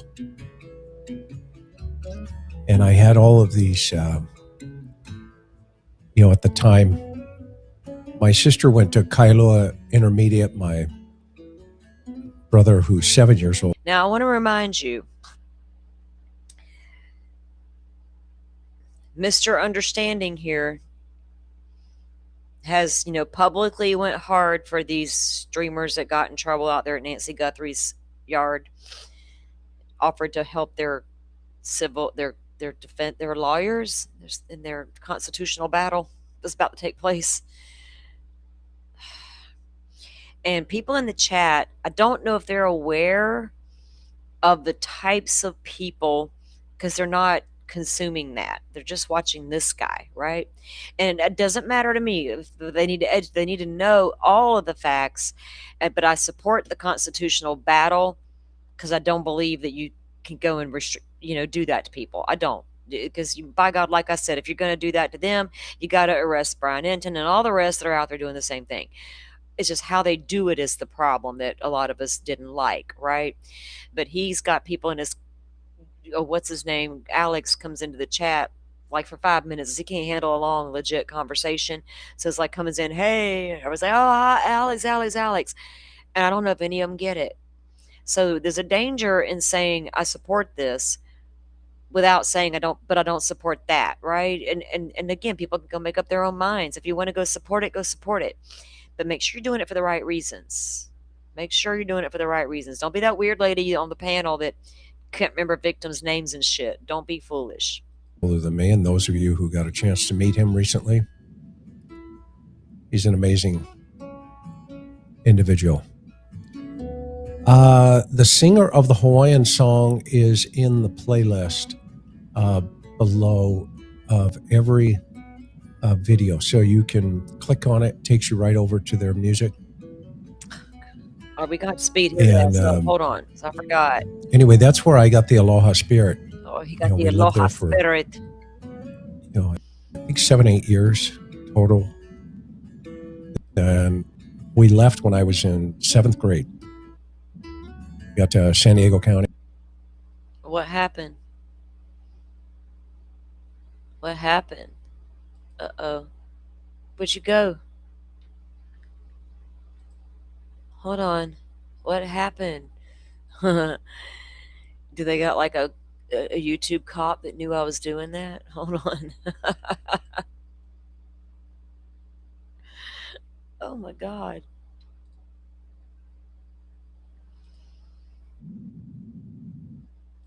Dally. Pay attention here, Dally.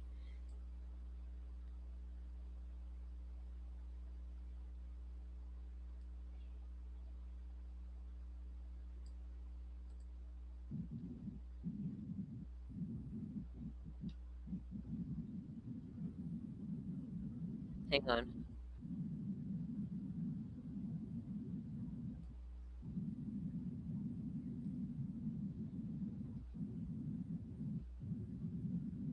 Okay. We're picking it back up.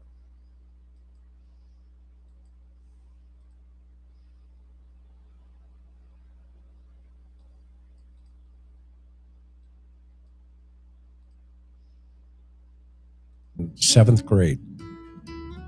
Got to San Diego County. Okay.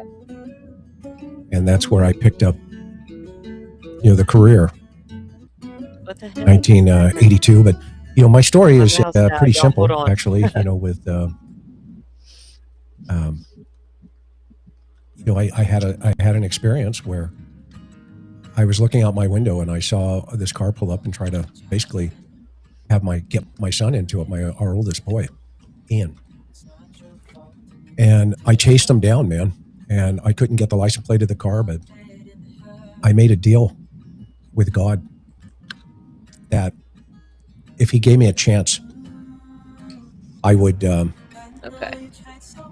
everything in my power to dedicate my life to the protection.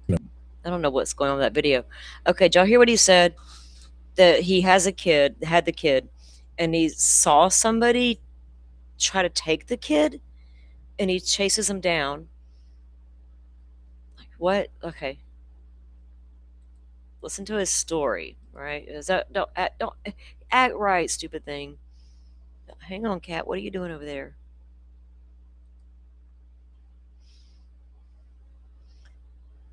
Usually it starts back up when I do that because I messed it up. All right, hang on. It makes me do this over each and every time that I do that. Sorry. Well, not every time. When it wants to act a fool, it does. All right. So he's going to tell a story about how he's going to start out and telling us, kind of explaining who he is and how he got where he is now.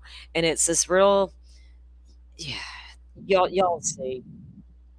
I don't know. Maybe it's just me, but I think it's pretty manipulative because of the soft music in the background, and I can imagine the type of people sitting there that are listening to it, going all in on it. It's just, you see it in the chats, okay? You see it in the super chats. It's crazy to me.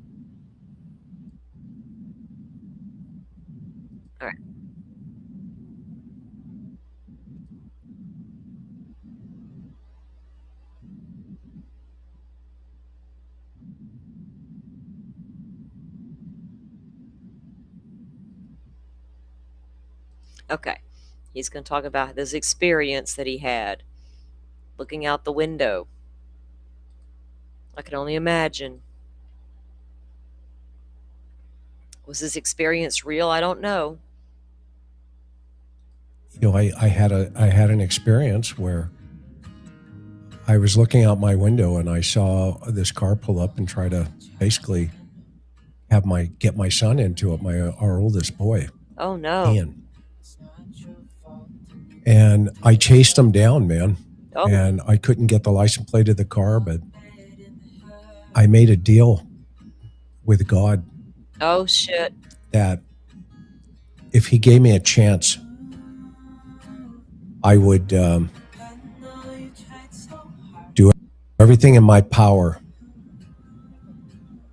to dedicate my life to the protection of children. Mm.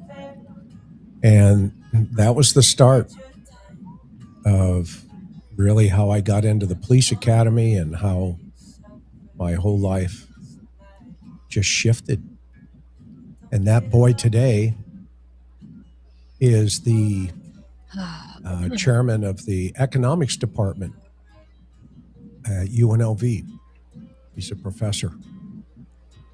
And, you know, had I lost him, obviously all that would have gone with it. And our daughter has a degree in psychology. And of course, those of you know that we lost Ryan in between that.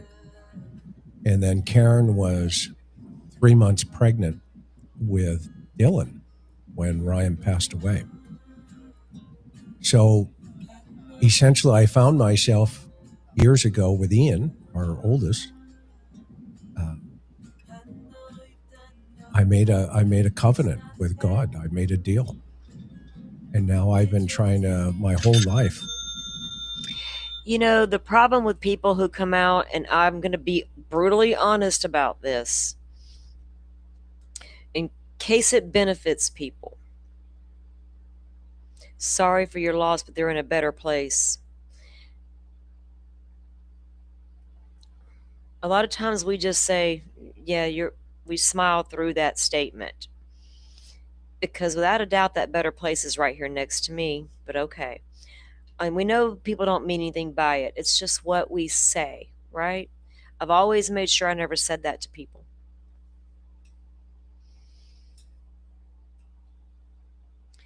And I think a lot of people have tried to work out deals with God. So are you telling the people who didn't get the deal they asked for that they didn't do it right? Their prayer wasn't correct? Not worded right? They weren't in the right spot on their knees in the bedroom? That's a slippery slope to me. It's calling all the prayer warriors. What was different about my prayer? So it's a slippery slope when you go out and you do that and you use Jesus and talk about your covenant with the Lord and how he saved your one boy from getting kidnapped, I wake up with gratitude every single day. I start my day outside, not in here in the office jumping on the internet. Outside where I belong. Trying to get my shit together in the morning before I ever pick up any of this. Being grateful that I even woke up that day is enough. Chris, you're not the only one out there, sir, with your sympathetic bullshit I'm seeing. I'm sorry, y'all. I call bullshit on this. Maybe he's just that soft and sincere, but by God, he sure knows Annie Guthrie and her husband did some shit. Keep up. Because he's... Oh, yeah. Weren't you part of a false confession thing one time? This one time? Blessed me so much. And opened so many doors. Oh. When windows have been closed, but... You do find grace in God eventually, Chris. But you need to be brutal. You need to be honest with your people there. You do. You didn't question it once, get mad, cuss him out, not one time along the way? Nah. He's allowed me, even this morning, to have the breath of life and move forward and do those things. And, you know, and so just kind of fast forwarding, you know. Is this any different than what the LDS tactics would be, guys? You know, that cultish stuff. I'm going to attract all the religious people and like my, you know, and that's fine. There's nothing wrong with religion. But when you're using it in this way, to me, is gross. And he's using it to gain support for, and not only to help push his theories out there, right? And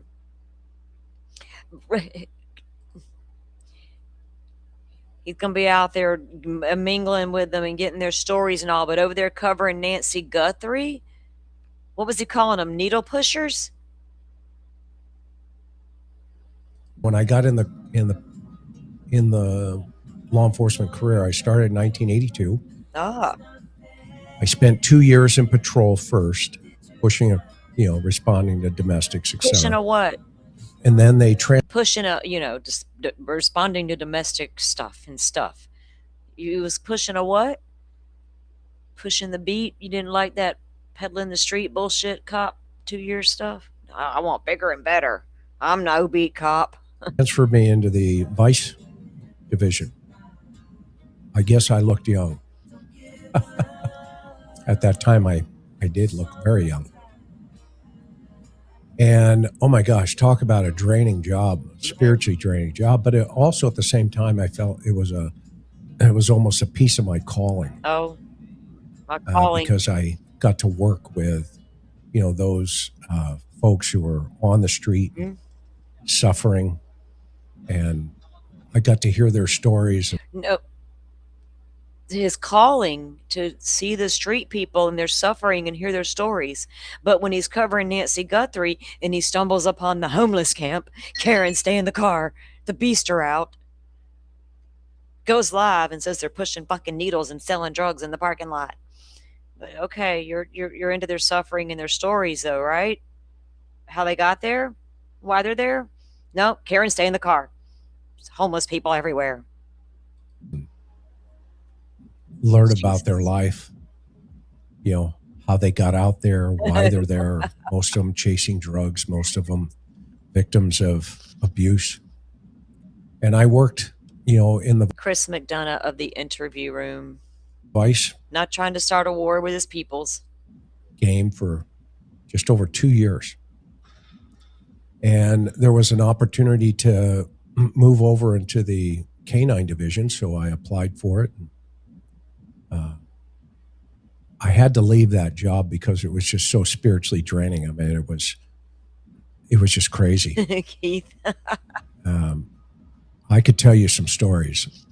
The motorcycle was delivered from out of the area via a covered transport in a trailer, covered trailer. And later that year, actually in a couple months later, Mike got in a pretty bad motorcycle accident, and turned out the plates it was ready. Okay. People are like, who the hell is that dude? Salty, what are you doing? That is Richard Nolet Jr. He claims his family is a family of serial killers, and he's got the Burger Chef cipher. I think that was created in the video game. That anyway, whatever. You do your research on it. He was live on that. What's that guy on the top's name? I don't even remember. Nancy Guthrie case. He answers your questions. I thought they all thought Annie did it, but here Richard is. He says his family did it. The family of serial killers. Oh, poor thing. Enough of him. Yeah, guys, there you go. Was it just me, or is that Moore's mom? You didn't even know who he was, and he was giving you the creeps? Okay. Retired homicide detective. He has a large platform with a big, he has a big channel over there. I don't even know how many subs he's got now, but he pulls in a lot of viewers. There's a lot of good analysis that go on over there sometimes, right? But with other guests that I would go watch. But the more I watched that stuff, I was paying attention to him and how he was acting, right? I'm like, dude, I don't know about this guy right here, you know what I mean? But sometimes the conversations were okay over there because it's hard for me to find a good, intelligent conversation sometimes. But when you watch those old cops, it becomes this mentality there, right? Chris has even went so far as to platform retired FBI agents and praise the shit out of them, and then go on Twitter and say they were all dumb. Maureen, did you hear that? All dumb. You know, I did a video, I think I did a short on that. He's always he doesn't make sense. He flip-flops. I can't stand a flip-flopper, and they're so easy to point out. They're so easy to see, but people still flock right back to the flip-flopper each and every time, even when they see it with their own eyes sometimes. You know, entertainment and all. Drama sells, popcorn worthy. I get bored. I'm in the flesh. I'm like, well, nothing else to do. No good true crime thing popping off. I guess I'll watch this shit.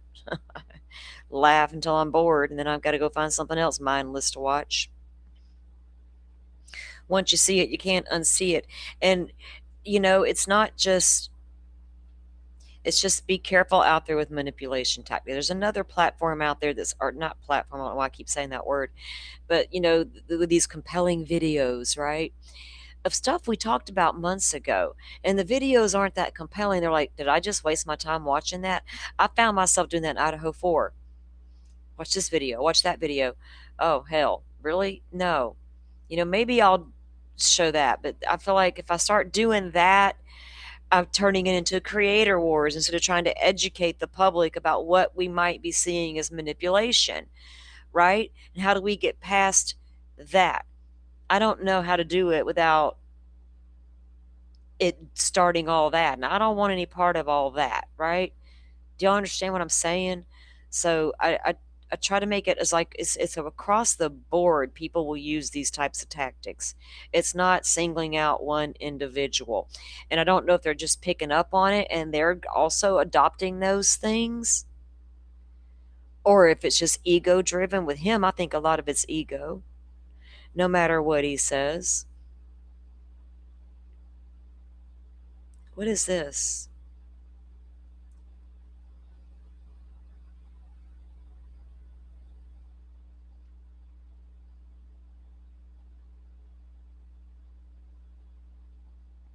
I just got to buy me a coffee from somebody.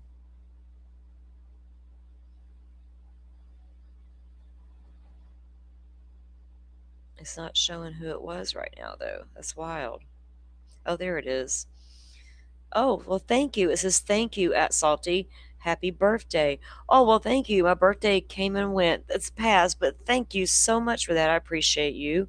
Thank you very much. Look, Forrest. 18 months. Forrest, you've been with me for a very long time, and I appreciate you.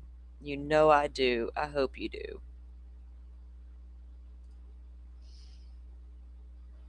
Forrest has seen a lot, guys. He has seen a lot. He gets around on these YouTubes, right? He watches a lot of. He likes to consume true crime. He's not here for all that drama, right? He doesn't care for all that. He would rather like true crime it up, and I get that. That's why we jived so well from the very beginning with the two of us, because we just want to talk about true crime in these cases. And so we're going to be getting to that, y'all. Just be careful on these streets. I never just said it to be saying it. I meant it. And I tried to allude, I would remind y'all the Delphi stuff, the Idaho 4, but I don't think people realize it. Even the lady with the Sebastian cat, the Rogers kid, don't realize how fucked up that case became with all these people, right? And why today they're still talking about that, because they're talking about each other. Got to redeem themselves. How dare you speak about me? How dare you? I don't want to spend my time talking about people. I can do that in the backyard with a neighbor. Well, not really. I don't have that kind of neighbor, but y'all know what I mean, the gossip session or whatever you want to call it. So I just wanted to show y'all why you're seeing some of the shit you're seeing.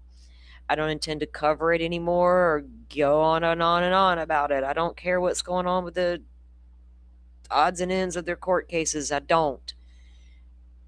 And the he said, she said got out of hand so fucking long ago. Who knows what was really said, okay? And who really did what? I mean, we could go there, but I don't want to. So maybe it's time for all of them to be honest about the situation instead of feeling the fire.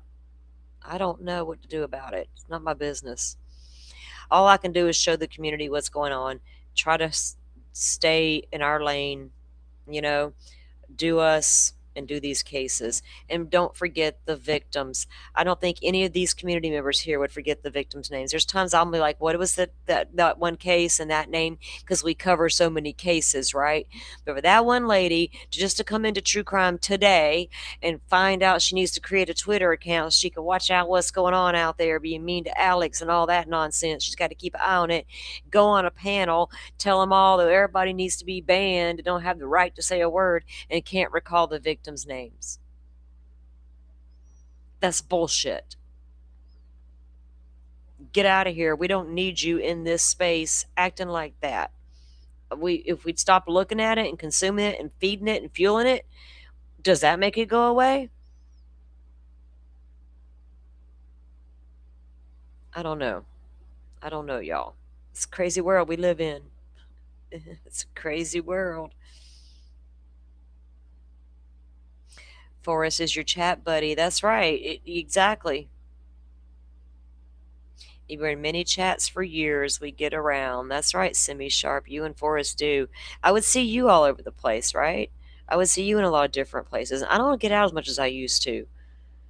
Me trying to make sure I'm putting together my content for my shows and my thoughts are my own. I don't consume a lot of what's going on out there right now, but I see it on other streams that I do watch, and I'm like, oh shit, this is still happening, and you go on X to do whatever and you see all the Nancy Guthrie stuff, because I'm not watching what these fools are doing on their live streams unless I see a clip, somebody's clipping it somewhere. That's when I'm seeing it. I'm not trying to feed it or fuel it or be a part of it. I don't, fuck, it's just break my brain by the end of the night listening to their stupid shit. And listening to grown women and men on the internet arguing and going on about what they did and the R word being slung around everywhere. And today it matters and tomorrow it don't. Like that, stop it. Where are the grown-ups?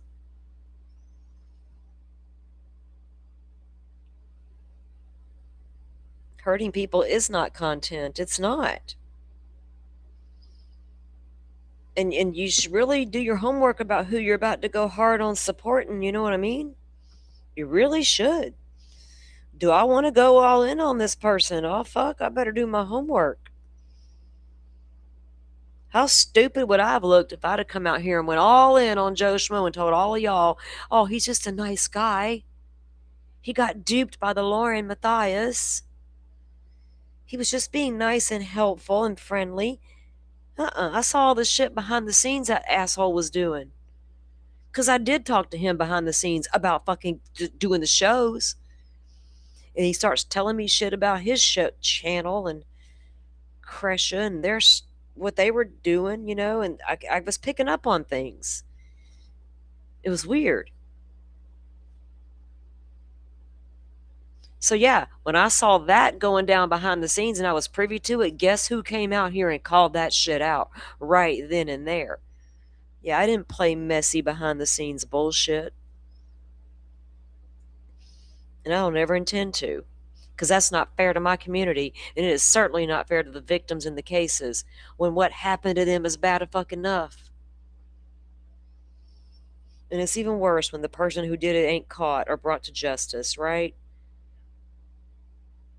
Now, y'all, in the morning when I come live tomorrow, I don't know what time yet. My grandson just got home from being away for a week out of town.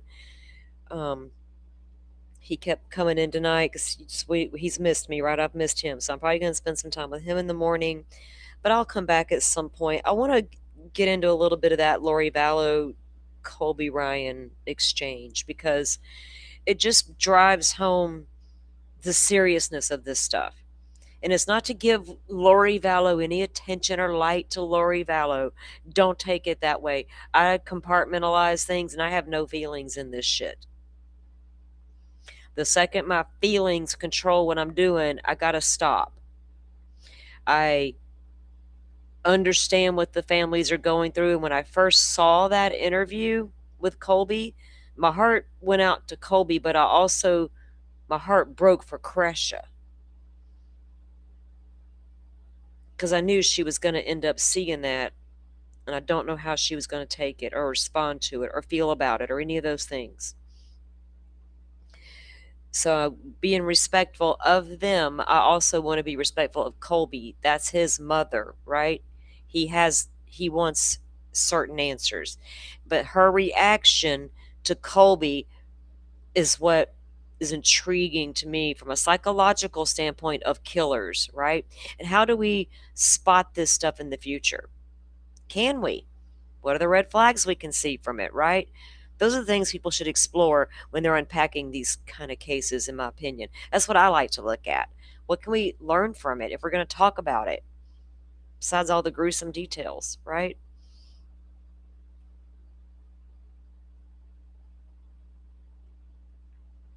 Kresha has been covering cult stuff forever. Kresha, that's where Hidden True Crime stole the whole fucking idea to explore that from Kresha, in my opinion. Kresha's been looking into this for a long time. People just haven't noticed. And in fact, when people noticed, because of the Lauren Matthias cash cow came out, and that's when they learned about Kresha. I knew about Kresha long before all of that.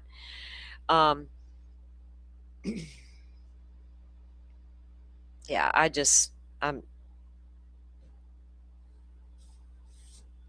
she's been doing it for a long time.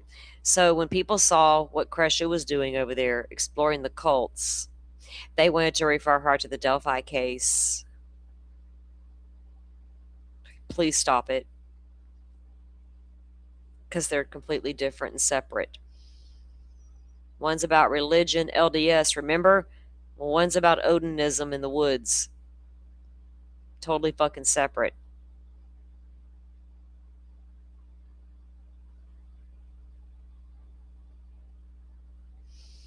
Yeah, I know who Kresha is. I've talked to Kresha plenty of times. Kresha's very strong. I wouldn't even speak on Kresha if I hadn't talked to Kresha. If I don't talk to Kresha in chats and different things, I would never speak on it.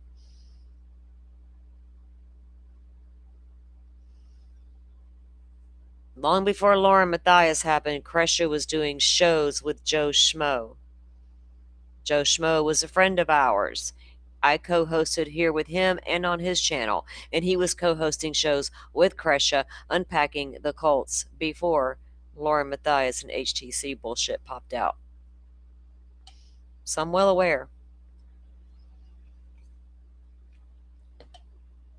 Megan and Joe did her so very wrong, Faye.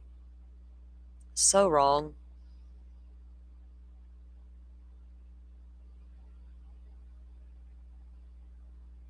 What?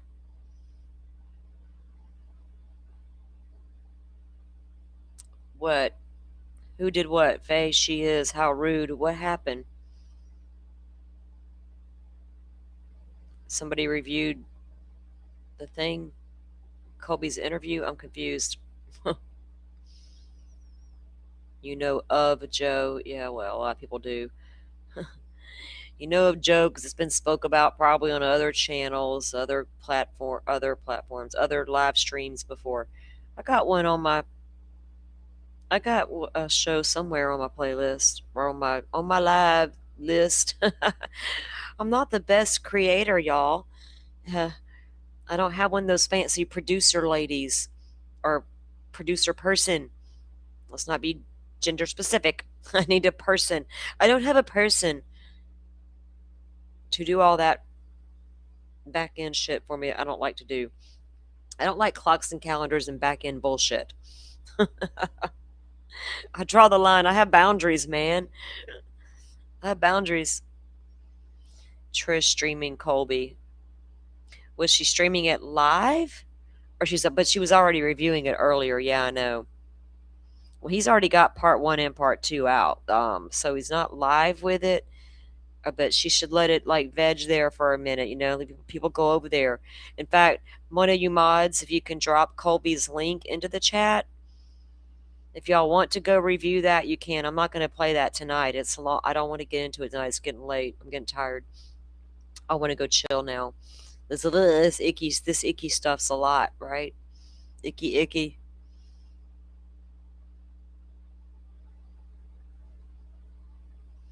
Gateshead Angel. I watched him take the pic of Christine. You were there? Were you there? And you watched him take it? So you were in the room?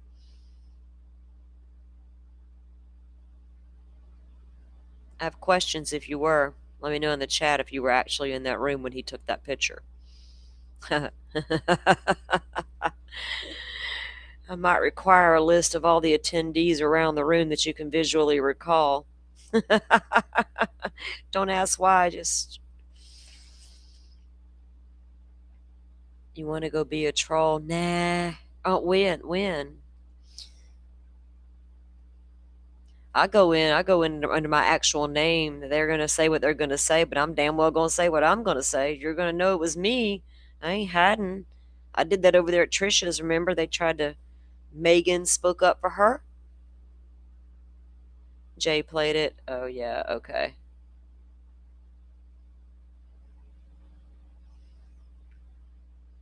Yeah, we've seen all that. I knew all about the whole story.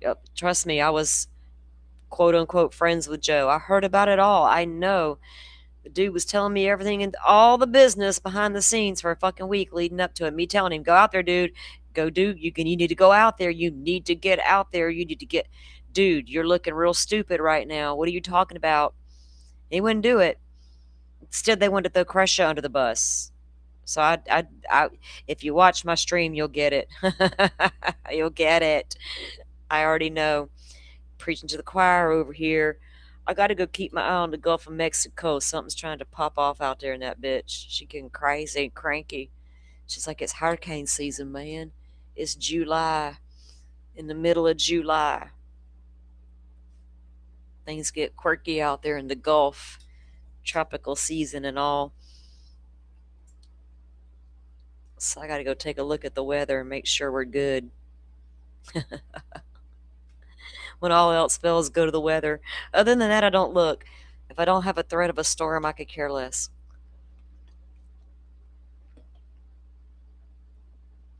You were just a little confused. What was last year? Have I ever looked into Scientology? Well, like through documentaries and such. Yeah, I know all about the Scientology poop, but no, I don't deep dive that religion. I believe in a higher power and I believe in Jesus, but I do not do organized religion, and I haven't in 30 years or more.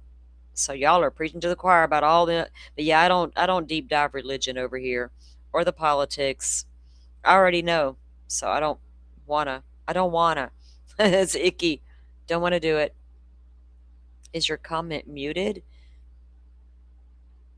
Just a name? No. Oh, hello. Hi, how are you? Yeah, he's tried to make a comeback a few times, more, but not. He was live recently. No go.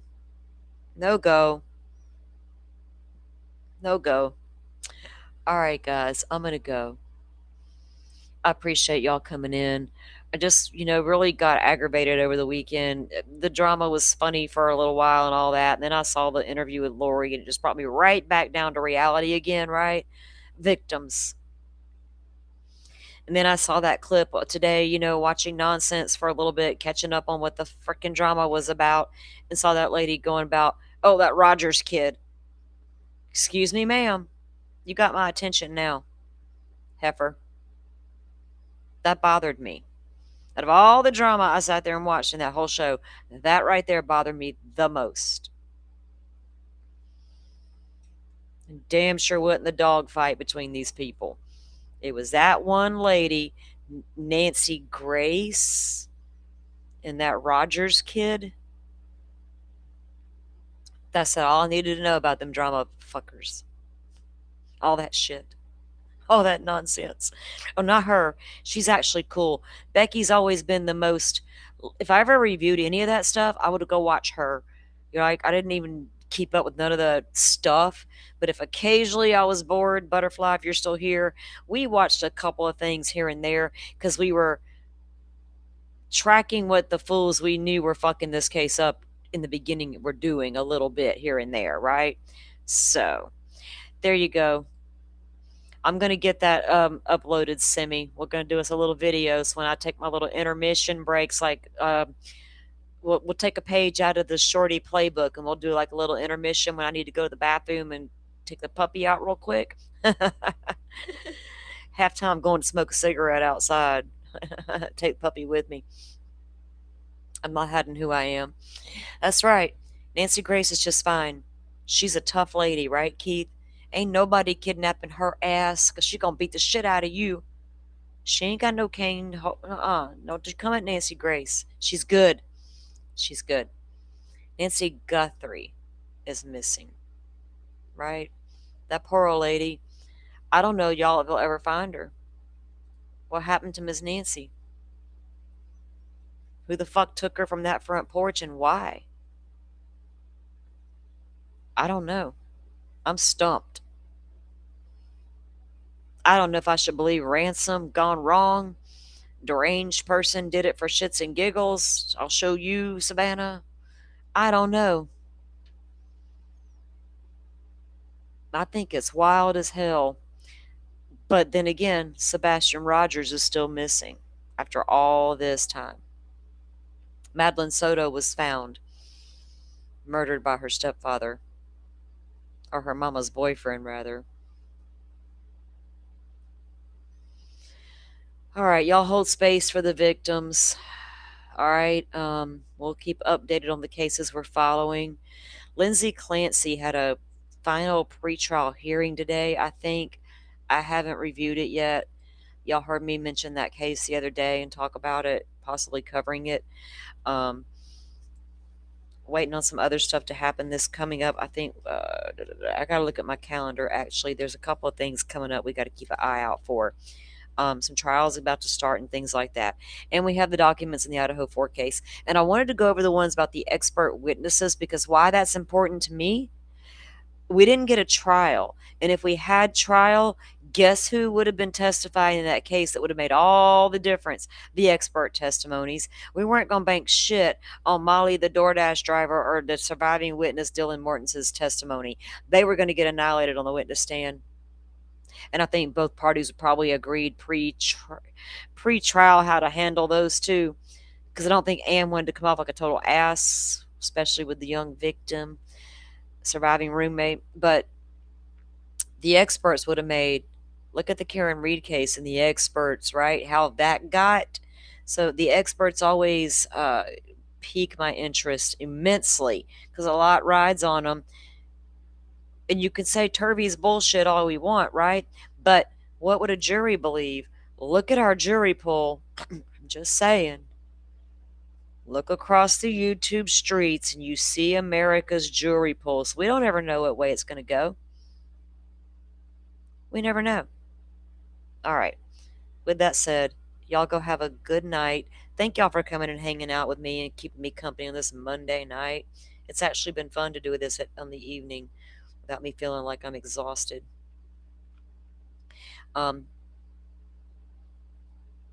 Unless somebody comes forward, Rachel, I know it's starting to really feel that way. If they had anything, would we see movement, right? I don't know.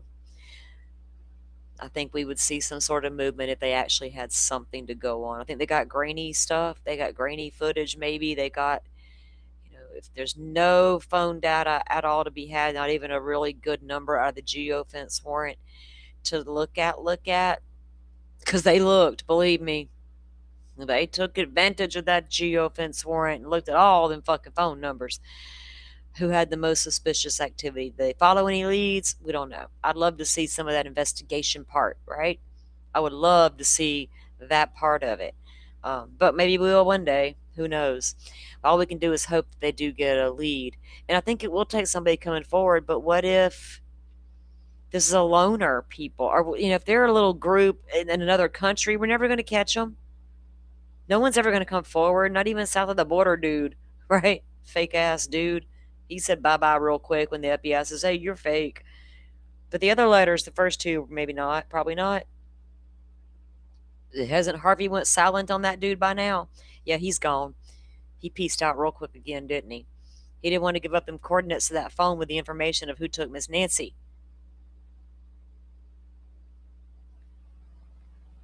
Dude, you're a coward. If you had that information and you pieced out and you're legit, you're a coward. But anyway, y'all have a good night, and I'll see you back here tomorrow. Thank you all for watching this here video. Please like and subscribe.